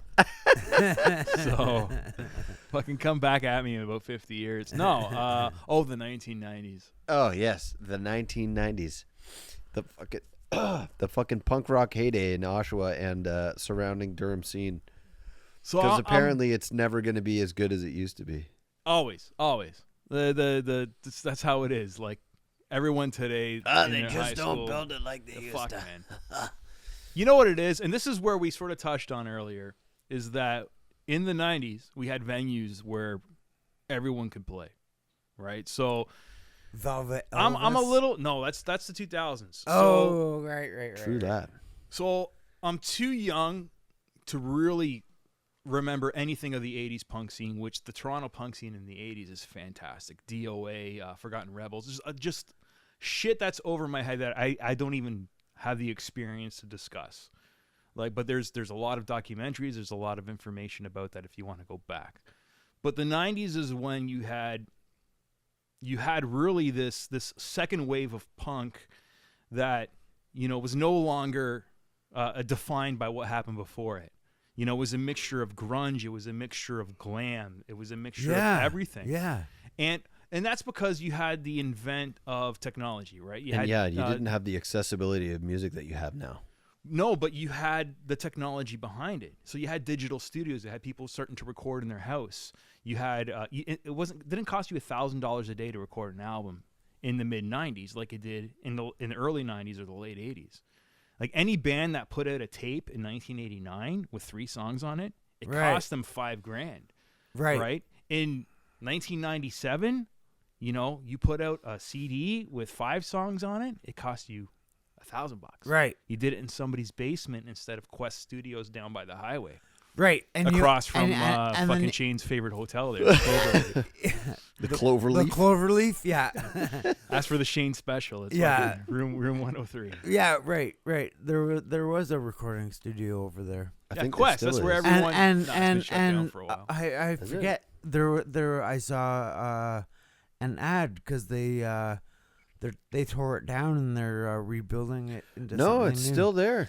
No, they're building something new. The building is still there. The Cloverleaf is still there. Oh, No, no. the Cloverleaf. No, I'm talking about Quest. the Quest is still there right now. Yeah, No. there's no studio in it. It's been shut down for. Oh, about is that a decade. right? There's no Okay. studio there, but they're building something new there. Yeah, I think that whole area is going to be redone because they're putting the Better be. GO train there. Yeah. Oh, really? But anyway, going back to your story, Yeah, so like we had going back to cassettes and everything like that, and the grunge scene, I think really helped too.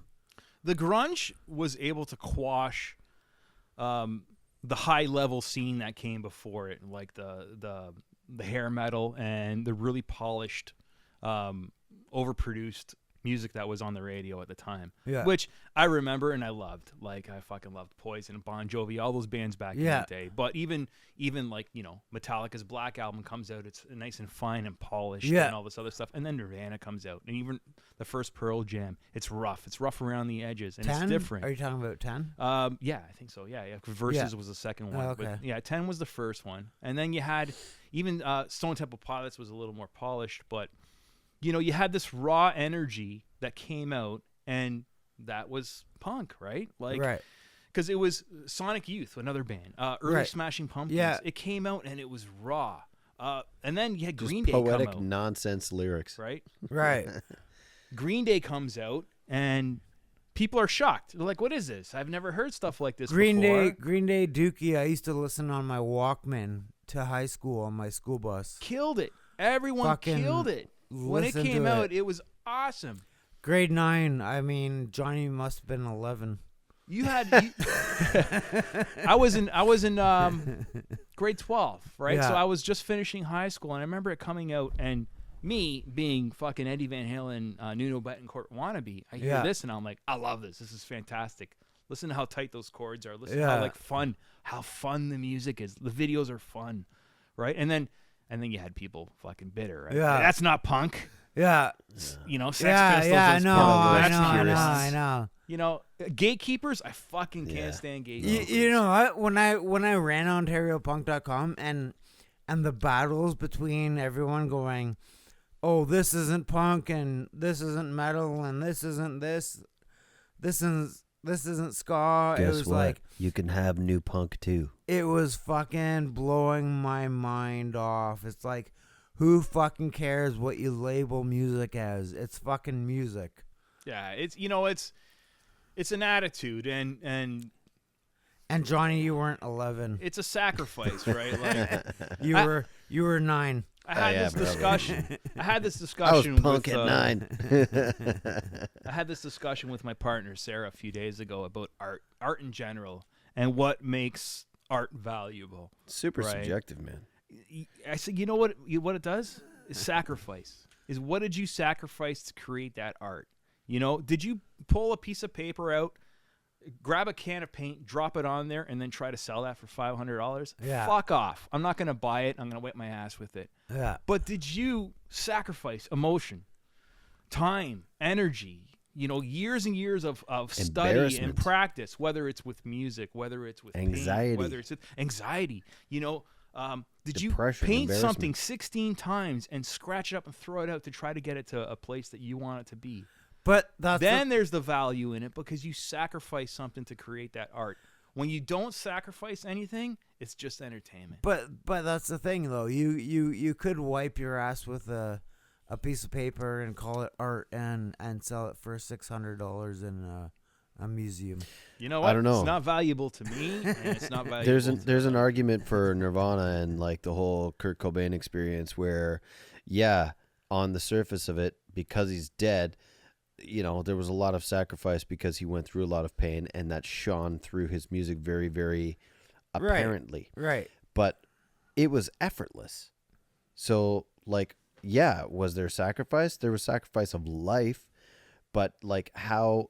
But to how, get it how- effortless. How quantifiable is that sacrifice? But how long did it take for him to get effortless? Sure, but it was He only wasn't born with quantified. it. It was only quantified after he fucking passed. Yeah.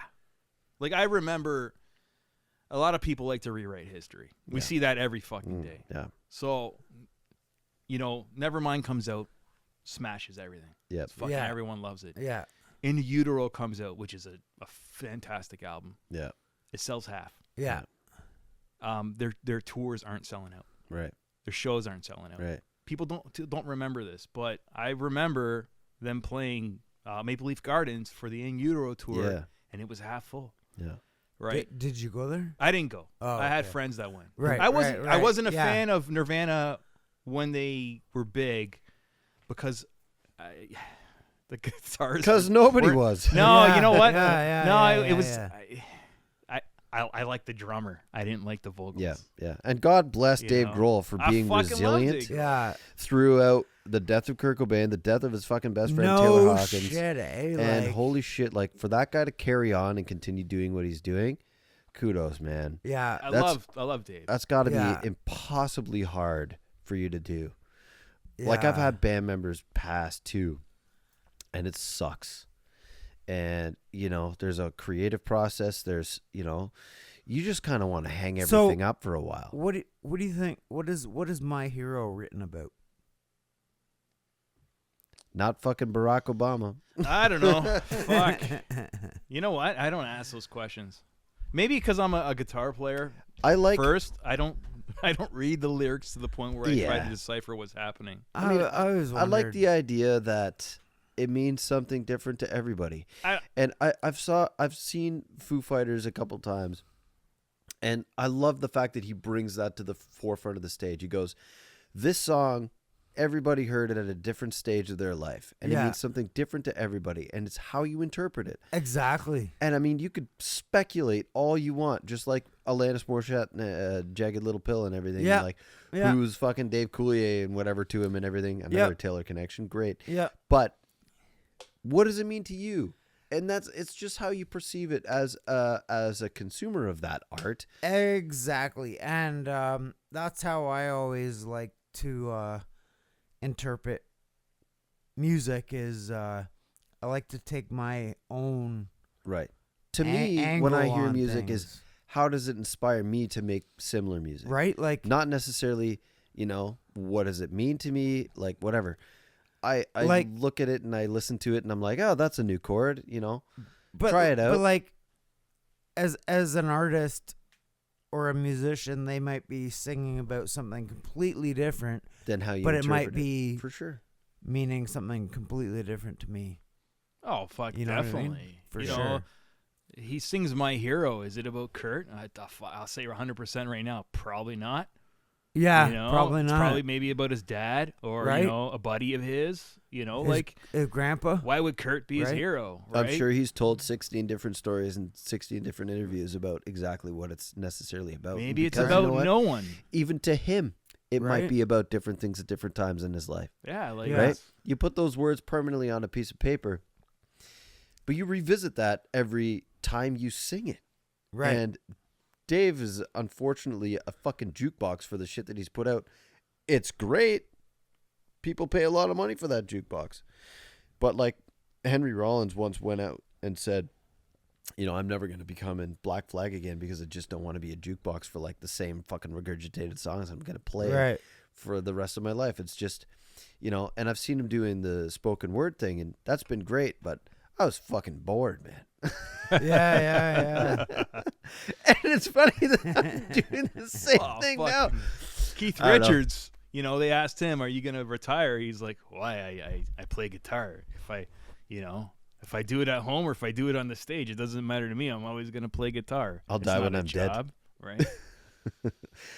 Back to the '90s. Yeah. Little tangent The there. roaring 90s. It was a good time. Yeah. There was a lot of venues here for people to play. A lot of all ages venues. Polish halls were rented out. Yes. You had bands. I remember seeing a show in like '94 at the Polish Hall where you had like Trigger Happy, you had Lane, you had all these punk bands. Trigger Happy. We're gonna get Al on the show. Oh yeah, Al can tell you 100 Yeah. fucking Yeah. stories. And then you had like an Anthrax cover band, and then you had two girls singing with acoustics, and it was like Lilith. You had them playing. Like it was this mismatch of everything. It was like a mini Lollapalooza. Actually, I think it was called Schwallapalooza. Oh my God. Oh really? no way! Yeah. Did they do that? And- Schwallapalooza. And then you had venues like the Moon Room, which Carrie King. I don't know if you. Yep. know, Yep. She Jay was. King. Yep. The his wife. skate shop. Yeah, Alcatraz. Alcatraz. Yep. She had the Moon Room, which she had Yeah. she had the headstones there. She had a, She ended up working for the city of Oshawa Yeah. for tourism. her bar was like one of the first, I'll say it, multi-generational bars, venues for music, Yeah. where it wasn't just geared towards one environment. It was geared towards everything. I think the Elvis was a lot like that too. Well, before the Elvis, you had the drum. The beer drum? No, the different drum. So the downtown Oshawa, where Brew Wizards Cafe is, Oh right, yeah, right next to it, there's an empty parking lot. There used to be an old house called, it was at one point a Victorian tea house. And that house turned into a pub. That pub played a lot of rock music, served a lot of beers to a lot of underage people. At one point, it didn't have a license, but what it had was a jar next to the fridge where you go into the fridge, you open it up, you take out a beer, and you put some money in that jar. Yep. Right. And then it got a liquor license, and it got a DJ, and it had metal nights on Fridays, and it had alternative nights on Thursdays and bands on Saturdays, open mic nights on Mondays. This place was really a community for every alternative aspect of Durham region for probably a good 3-4 years. Okay. Until it burned down.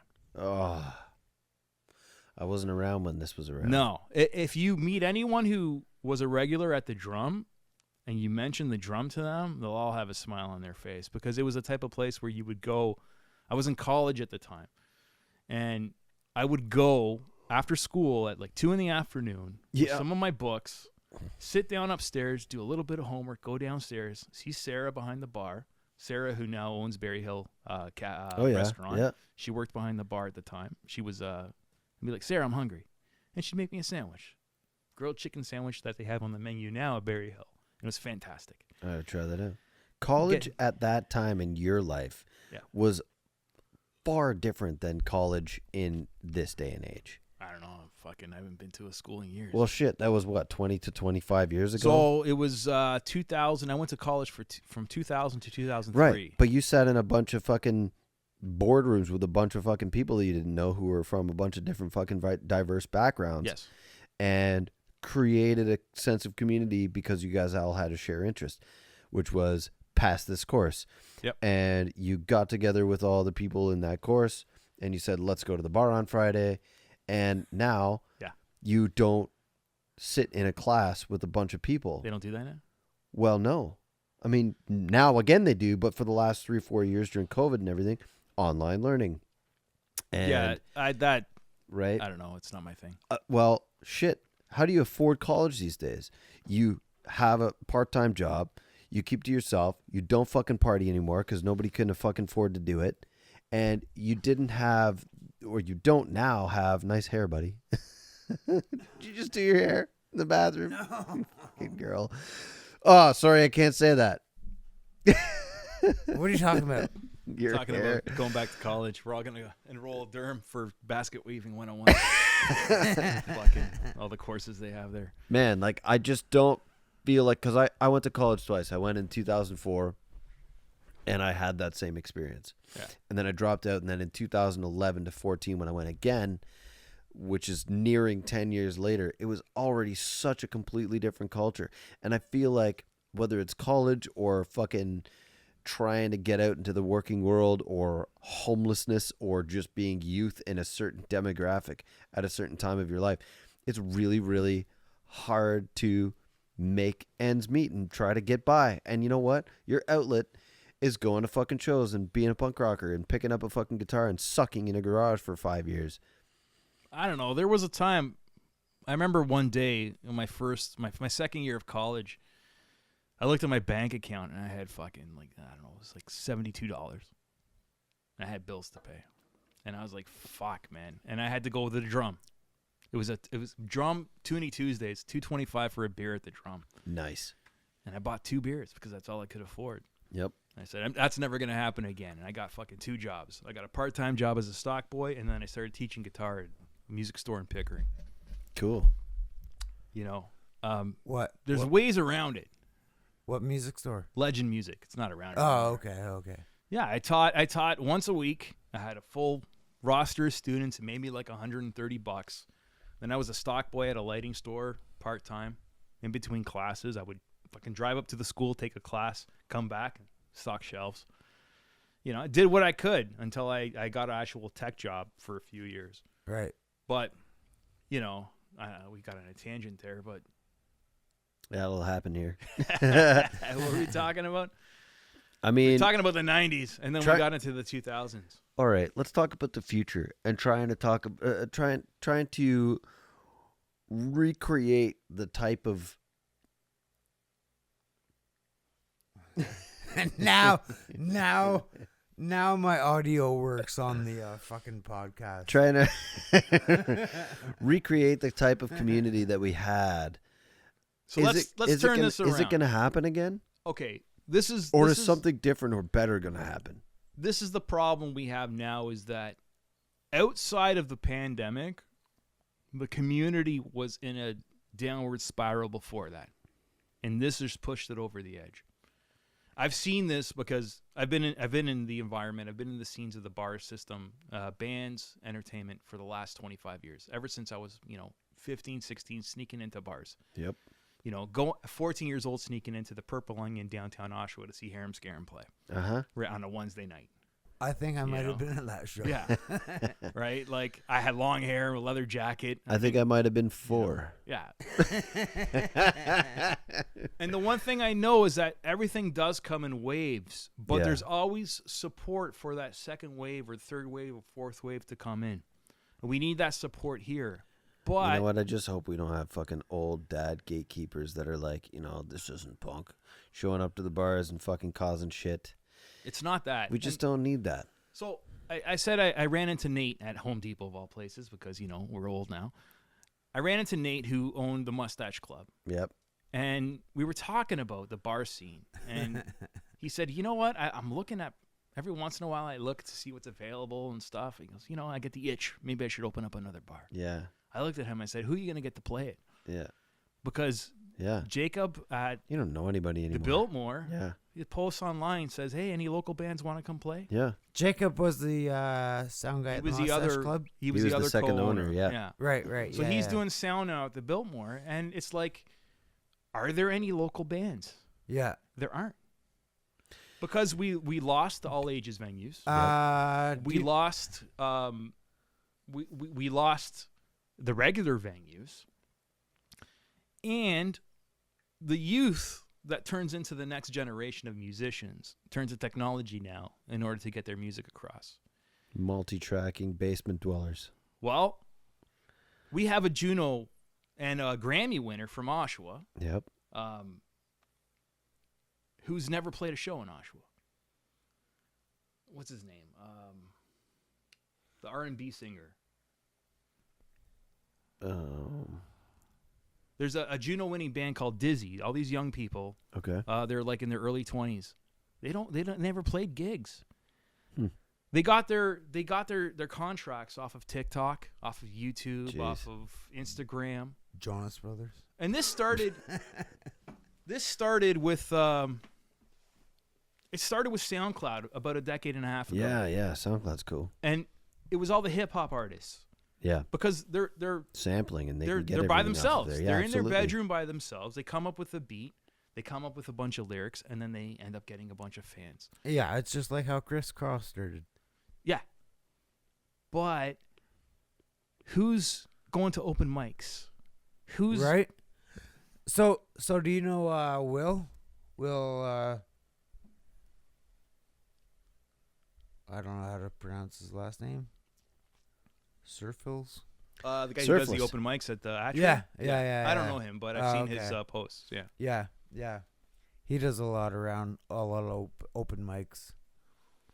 But where's the youthful acts that are going to come out of the woodwork for an environment that's going to accept them when they have other opportunities? Like, I don't use TikTok.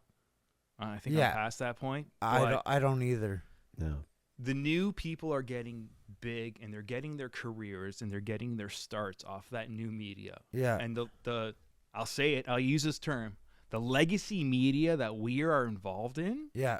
Like going to shows, playing live venues, radio. That's sort of taken a back seat. Dizzy. They've won Junos. And Right. Can we count on? Okay, I think about this all the time. In our lifetimes, how many people do you know have become career musicians successfully from the Durham region, from here? I can count them on one hand. I can only think of one band, and we played them earlier. Sum 41. Sum 41. Every other band, they've never had it. They've gotten some popularity, Or they've got a- recognition, but they've never had a career in They it. got a side job, or they got a day. Yeah. They got a day job. Yeah, they've Yeah. never had a career in it, or they've left the area. The Stellas, they went down to Nashville.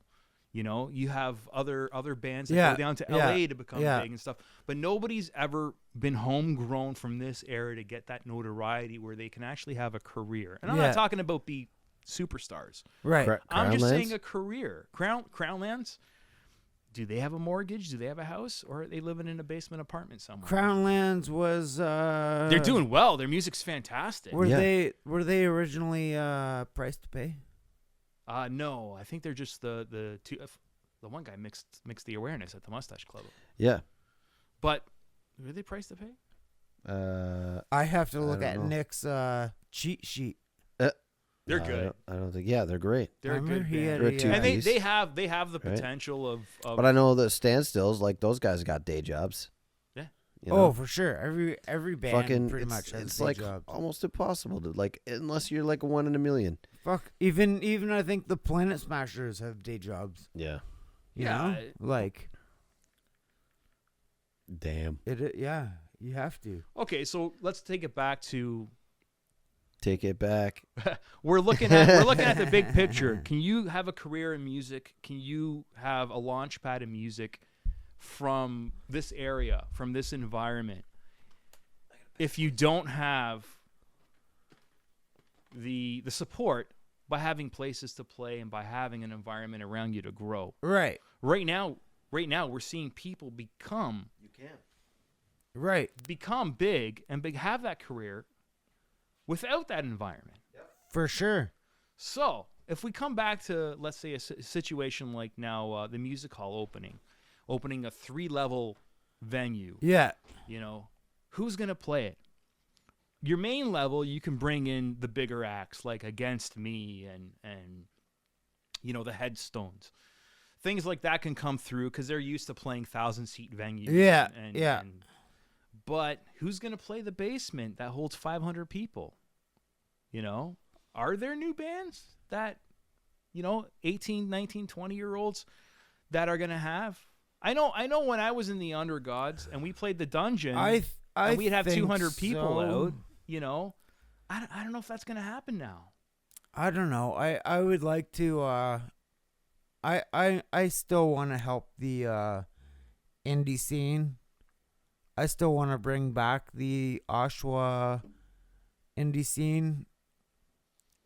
I miss going out to shows. So do and not, I. Not because of the pandemic, No, but because there was actually shows happening. there were, and I do want to bring that back. I miss the atmosphere.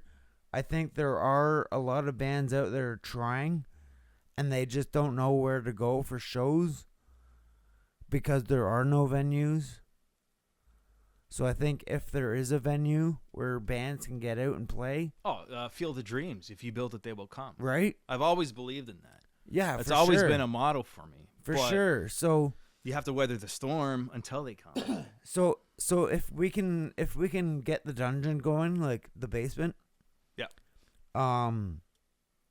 If I can work with Ed and Maggie, maybe we can start booking bands in the basement like the good old days. Oh yeah. Fucking get And that basement can be split. It doesn't even have to hold 200 people. It can hold Right. 100 people easily. for sure. I fucking love that place. I know, me too, man. If there's one venue in Oshawa that holds a warm place in my heart, it's the Dungeon. Yeah. I've played there in multiple bands. I've had several different jam spots there. I fucking slept there overnight upstairs in the Yeah. jam spots, you know. Yeah. I accidentally caused a fire there once. I put a hole in with one of my guitars in one of the rooms in the back, that little backstage area that they had. Yeah, And then like yeah. 7 years later, the fire department's like, tells Will, who ran the Dungeon at the time, that he has to fix all the holes there. So Yeah. Will's like, "Hey Andy, you want to patch these holes up?" I'm like, "Yeah, sure. I'll get paid to patch the hole I made 7 years ago." Like, I love that place. I still have the key. Oh, I still yeah. have the I know. VIP cards. I feel like that's where I met most of all my friends and bands that I've met. All of you guys. It's such a good place. Wicked. Thanks, man. Such an awesome place. Yeah. This is where I Gonna give you too much. this is where I turned into me. You know what though? It's a big undertaking for them to do this. It's huge. It's huge. Because I remember walking through that place in the middle of the day when it's empty, 15, 20 Yeah. years ago. I just hope it's as huge as we think it's gonna be. I hope so. I used to daydream about owning that place, right? Like anyone who's Yeah, who hung out yeah. there says, I wish this was my bar because we could do a lot with it. And I Yeah. always said that main floor should be a bar, not a laser So, quest. But the amount of work- Johnny, Andy, anytime you guys want to meet up, I'll give Ed a call and we can go down and you guys can do a tour. Yeah, sounds good. Maybe we should do a podcast from there one day, We could. or even have Ed on. Yeah, you should Yeah, have Ed no, on. I did say that. I reached out to Maggie and they wanted to wait till Opening, maybe. closer to opening, but Do you have But- any idea of when that might be? no, but If I were to guess without any experience or any knowledge at all, at the soonest, I say 16 years. December. December's not a great time to open a yeah, bar. it was supposed to be May. no, it was supposed to be last fall. Yeah. Yeah, But, everything's a year behind. Yeah, for sure. But yeah, like next week, if you guys, the three of us, if you guys want to go and check it out, That'd be great. Yeah. let me know. Just pick me up. I have no license. Get your fucking license back. Yeah, well, fucking talk to MTO. All right. So Andy's here. Yeah. So let's. Am I still hooked up now? Because you heard me typing. Yeah. Let's play the awareness. Okay. Oh fuck. Okay, why not? Yeah, take it I back. haven't heard this in a while. Take it back. The awareness.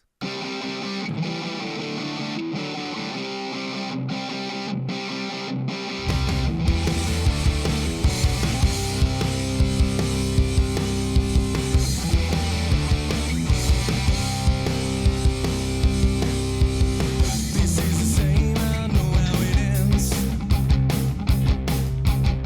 Back to the darkness, my friend. Breathe as I struggle and I'm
that was the best of me from the awareness. Was it really the best of you though? Yes. It wasn't. It was fun. It was the fun of me. You know what? It was a great band, good times. I'm glad I did it. And you know what? It scratched that pop punk itch I had, you know. And now I don't have that itch anymore. I got like fucking doom metal itch. Oh yeah. So, you know, coming soon. You're going to see some stuff from me later on this year that's basically very doomy, very metally, Cool. low and drony, and fun. But Send me a sample. But those were fun days, the awareness days. Yeah. Going Good to those times. shows. Good those times. were fun You know days. what? The really good thing about it is that we got together almost every week in my basement Yeah. on a Wednesday night for like an hour and a half, like just chilling Like and this. playing those songs Yeah. like this. Yeah. And it would be like, 40 minutes of playing, then a half an hour, go out in the backyard and somebody would light some of that wacky tobacco, right? A couple of jazz cigarettes. Yeah. And then, another half hour of playing and a lot of giggling. Yep. And then, every once in a while, somebody would give somebody a stern look. Yeah. Usually Barry giving me a stern look. That's not how the solo goes. Yeah. You I can't play 3 notes, Barry. you still talk to Barry? I haven't talked to I really feel shitty about this. I haven't talked to Barry since before the pandemic. I used to go up to the tattoo because basically once he opened up the tattoo parlor, that was his primary goal, right? Yeah. And at that point there, which I was good with, like the band was pretty much done, and Yeah. then Matt moved away. So I used to pop up there every once in a while, especially at Christmas, and bring some donuts and stuff like that, and say Merry Christmas. And then then I had the kid, so Yeah. that took everything away, and then the pandemic and stuff. So I haven't really talked to him in a long time. I haven't talked to Tav other than wishing people happy birthday on their birthdays. Yeah. But Yeah. It's not. I'm a cat that I don't talk to you unless I see you. Yeah. I've always been that way. Like I have friends from high school that if I saw them tomorrow, it'd be like, "Hey, what's up?" Yeah. Like not like. Oh yeah. Because I don't like doing the texts. Like you Yeah, guys were yeah, communicating yeah. with me today on Facebook. Right, It's yeah, the first I time I know. used Messenger like in years. Yeah. Yeah, man. Like, My buddy it's- was over today from Alberta. I haven't seen him in fucking 6 months. We were best friends since we were 10, and it's like no time has passed. Yeah. We got a bunch of fucking kids running around now. It's like, hey, how are you, bud? Yeah, good. What are you doing these days? It's like just brand new again. Like I'm a social guy, right? Yeah. So like Yeah. for me it was always go to the bar, see who's there. Go to the Yeah. pub, see who's there. I Go to remember the seeing live you a show. lot Yeah. at the Hub and Yeah. 15 and Oh yeah. yeah. What else I- are you gonna do on a Friday night? What else are you gonna do on a Thursday night? I- Stay at home and watch Friends? I know, Fuck but off. like fucking go out and socialize. where else am I Oh, gonna? my wife where doesn't listen where to else this. am I gonna see Tav? Like Yeah. he shot me a message the other day, and me and Tav were talking. I was like, "Holy shit, man!" Like, What it's an interesting great. name. Tavit Tavit. is his name. Is Tavit he Yeah. for Indian short, of some yeah. variety? But it was like super cool talking to him Lebanese. because No, not Lebanese. Yeah, maybe. I don't know. he's up in Barrie. Oh, is he? Yeah, right? Yeah, he lives up in Barrie. He used to, Oh, he used to oh. drive. He used to drive an hour and a half to fucking jam with us for an hour and a Yeah. half. Oh shit! No, I thought you meant that him and Barry are a couple. No. Oh, But he's with Barrie. He's up in Barry. he's up in Barrie. Yeah. Oh fuck. Might Barrie have and to Tav. edit sitting in Barrie- the tree. Barrie, KISS. Ontario. Oh, yeah. Anyway, Fuck. No, Anyway. you know what though? I miss all those guys. It was a fun time. I don't remember the songs. would you do it again? Do what? Play with them? Yeah. Yeah. I fucking jam with anyone that I played with in the past. Yeah. Before Undergods, we didn't see each other for like 10 years. I keep up with Chad every once in a while. Like we talk online. Again, Chad. no bad blood. There's nothing like that. It's just that, I'm a social guy. If I see you, that's when we communicate. Is Blamethrower still looking for a lead guitarist? Unofficially, yes. You got a guy. You've contacted me a couple times. I did, yeah. Right now, okay, so I got something to prove. You might do that now. No, I got something to prove. wanna do I've been your in a own gig. band where I was the guitar player that I didn't sing, but wrote most of the stuff. Then I was Yeah. in a band where I sang some backups, and I didn't write any of it, but I played the shit out of the guitar. Then I was in a band where I didn't write anything. I didn't sing any backups, but I played the shit out of the guitar. And now I'm like, well, fuck, you know what? Instead of doing somebody else's shit, I'm going to do my own, and I'm going to sing. So I So heard you if- say a lot of words there, but So at it's a the- no. Are you available?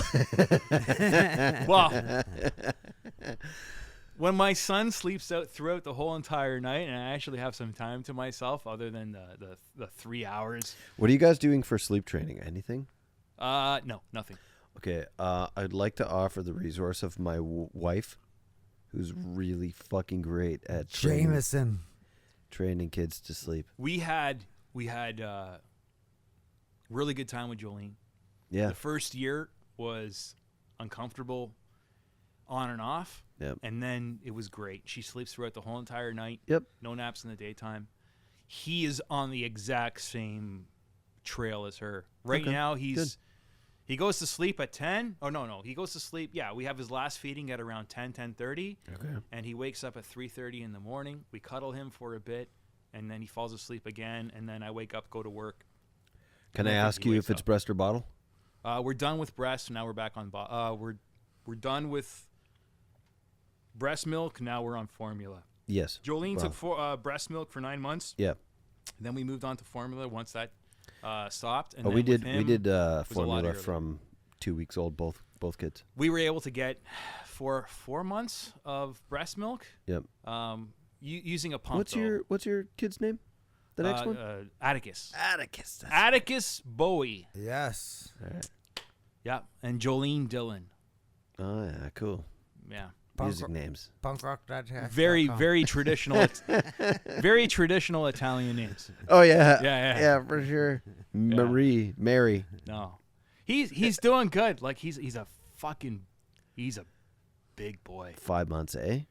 5.5 months, and 5.5. he's like 20 pounds. Like Jesus. Yeah. He's like a cat. We just started putting him. I'll show you a video. We started putting him in the Jolly Jumper. Yeah. Like last week. I mean, He's he's like- got maybe a month in it, and that's it. Yeah. He'll be too big. Okay. Yeah. This might yeah. surprise Fucking you, big. but at 6 months, I was 26 pounds. I was a fat fucking baby. And at 6 years, you were 27 pounds. Basically. Yeah. You plateaued. Yeah. He's starting to plateau a little Yeah. bit. Yeah. But he jumped like in his second week. He jumped like double his weight within like 2 weeks. Yeah. It was fucked. Even That's the doctors crazy. were like, That's good, though, He's because- perfectly healthy. Yeah. But he's a big boy and he's Yeah, strong. He's a yeah. strong fucker. Like he's gonna challenge me. He's gonna be one of those guys who push me up against the fucking brick wall and Dad, you motherfucker. Like oh yeah. Well, he's by gonna the do time he turns 15, you're Yeah. going to be 96. I'm gonna be 110. He's gonna. Brick shit house. I'm gonna fucking push him towards Yeah. like elderly care. Change my diaper, boy. Like, what's a good career, Dad? PSW. Yes. You can fucking wipe my ass. I wipe it now. You gotta wipe it later. That's how it works, boy. All right. We done? What do Yeah, we, well, well, we got to wrap up with one song, I guess. you want to do another song? Yeah. What do we have? This was fun. Thanks This for was- having me out, I'm guys. glad you came out, Andy. It was fun. I enjoyed it. I enjoy listening to your podcast. I listen to it at work. Do you? Yep. It's on my was it Grover, I think, podcast app. Thank that I you have. for being one of our 7 listeners. We have more than that. We're almost up to 200. All right, don't fucking shit. fuck with my joke. No, you know what? We've been doing this pretty consistently now. This is almost our third or fourth month, basically. This is 16, We're almost as old as your child. but Oh fuck. we only have She's only 60. we only have 7 online. Yeah, publicly. we're working on editing them. I love how you're like, hey, it's Christmas, and I'm looking outside in the fucking grass. Yeah. In the fucking middle of February. I'm like, no, it's Valentine's Day. Well, that's because it was released 6 weeks later. It's than it good was though. recorded. It's I know. We need some serious catching up. To We do. would like. I would like to do a live version of this, and then it's like pre-recorded for editing later. Obviously, the live version is going to be shit, and we can edit it down to a better version at a later date. But We need to look into how to do that. How to do a live stream of this. That's what the podcasters do, isn't it? Oh yeah. Yeah. On the Patreon.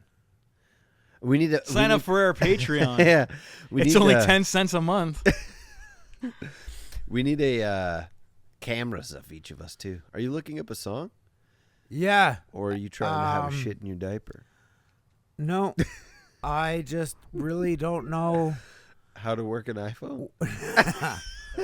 I know. I remembered the guy's name, Daniel Caesar. Grammy winner from Oshawa that's never played a fucking gig in Oshawa, but Wow. got big from doing whatever on Tickety Talk. I don't know. TikTok. Tink Tank. So maybe that's what I got to do is release something on Tickety Talk. Tink Tank. You get on the Tink Tank and you're all right. You're all right, bud. Now I sound like a Newfoundlander. We need to get some Newfies on this show. CanCon. I used to work with a bunch of them. Play a fucking song. All right, let's go. It's going to be a long one. All right, that's what she said. Yeah. Hey, is that a bassoon? We got fucking bassoon. Do Bad Religion have a fucking bassoon? I'm not ready. Let's do this.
That was No Effects. Am I on? I don't hear myself. You don't have to. Okay. Are you sure? Yeah. That was No Effects, The Decline, live at Red Rock. In Colorado. Colorado. Yeah. That was a good tune. I Thought it liked was in the- Nevada.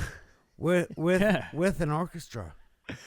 Yeah, I didn't actually hear any of it because Andy and I were talking. Yeah, and he no, didn't either. that's cool, but you can. I wasn't sure if I had enough time to piss, and then Yeah. I ended up making myself a turkey. Well, club. yeah. you had 18. I think I left your deep fryer still on, but the Oh, fries shit. are ready if Yeah, you we're want. ready. Yeah, you had 18 minutes. Good, I'm hungry. To shit, piss, shower, whatever. yeah. Yeah. I went I'm home, ready- put my kids to sleep. I came back. Yeah. Now I'm ready for work tomorrow. That's right. right. But you can check out the whole orchestra. Part 2 of that song is on next week's podcast. It's an awesome. That venue is amazing. I've actually seen NoFX a couple of times, and once I saw them at like the government or whatever it was, You told me they opened with. they opened with that song, The yeah. Decline, 17 fucking minutes. It's Yeah. just like, holy shit. Yeah. This is your best fucking song, and you're going to open with this? Yeah. I left after that. No, I didn't. It was a great show. Yeah. Anyway, thanks, Andy, for coming out, Oh fuck! Thanks for having me. This lending was a, lot a of fun. hand, and you know, Anything getting us left through to this podcast. talk about that we left open? I don't know. I might start Nope. building guitars. oh yeah, Yeah. more to might. come. 15 years of cabinetry and woodworking experience. I said to myself, like, fuck it. Why don't I make something cool out of it? So Do I you have know- a couple project guitars I'm going to work on this summer outside of the fucking music and parenting and my full-time job and taking care of 2 properties and all this other bullshit. Good luck with that. So, Do you know Des Asante? yes. Yeah, he builds guitars. Yeah. I've seen he built one for Monique. That is like Yeah. a checkerboard pattern. It looks Yeah. fantastic. I was at his house this week. That's where Uncle D's taking his guitar. Yeah, sick. Right. Yeah. Good Yeah. dude. We're gonna have Monsoon too. Yeah, reach out to him for any advice on building guitars. Well, I've already dabbled in it a little bit and done some fret work and all this other stuff. So it's more just collecting the tools and waiting for the weather to get better because my garage has no heat. And then just Do you need a gas heater for your garage? no, I just need time to do things. Because I have one in my garage that I don't use. What kind of heater? I'll show you. Yeah, maybe we'll see. No, it's gonna be like put the kids to sleep, take care of everything. Then between like 11 and 12, just whittle away with some old school chisels and hand tools, hand planes, and do a lot of it the old school way. But Cool. my goal is to recreate some of the classic guitars, but with a little bit of a twist. So you're gonna see like flying V's with curved tops and Ooh. Nice. You know, cool. Explorers with like taking like the Explorer look and putting it on like a telly. Yep. You know, hardtails and stuff like that. Like that's my goal. But the first thing is I do have a project guitar that I'm going to refurbish a 70s guitar and see how that turns out. And if I do a good job, good enough for me, then I'm going to turn it into Take a it little from side there. hustle, Yeah, right? for sure. And, you know, my goal is to probably just, you know, whittle away 1 or 2 every year and until I have a collection like yours that I didn't have to pay for. Yeah, that would be nice. And also, I really want to throw in our first partner. That's Pearson King. Who? Pearson King. Pure Sinking? Pearson King. Pearson King. Yes. I thought you said Pearson King. Pearson King. Piercing King. Like Who? a name. The king of like piercing. Pearson. Pearson King. Pearson King, who is where I got my spacers from my ears. I got to limit you at 2 beers from now on. No, it's the Jaegers. All right. But Not to be confused with Piercing Queen, yeah. 2 beers and 5 Jaegers. because That's it. they after no. the divorce, we don't talk about her. Right. Piercing King. Pearson King. Off with their heads. They they're based out of Alberta, and they gave us Alberta! They provide us with 15 listeners per year. They gave us a link and a logo of our logo on their website. Very cool, Pearson King. Thank you very much. So Is it an online retail store? It is, You yeah. can get your piercing supplies. I order earrings? everything online from them. So I want to give them Have a it shipped to shout-out. you for a cost of $15 instead of buying it locally for $5. No, remember on episode 6 I gave. Oh yeah, no, I remember. Yeah, yeah. you got your piercings from them. So PearsonKing.com. That's all I have to say. Sounds good. Cool. Perfect. Thanks, people. Till next week. Good night. Good night. Peace.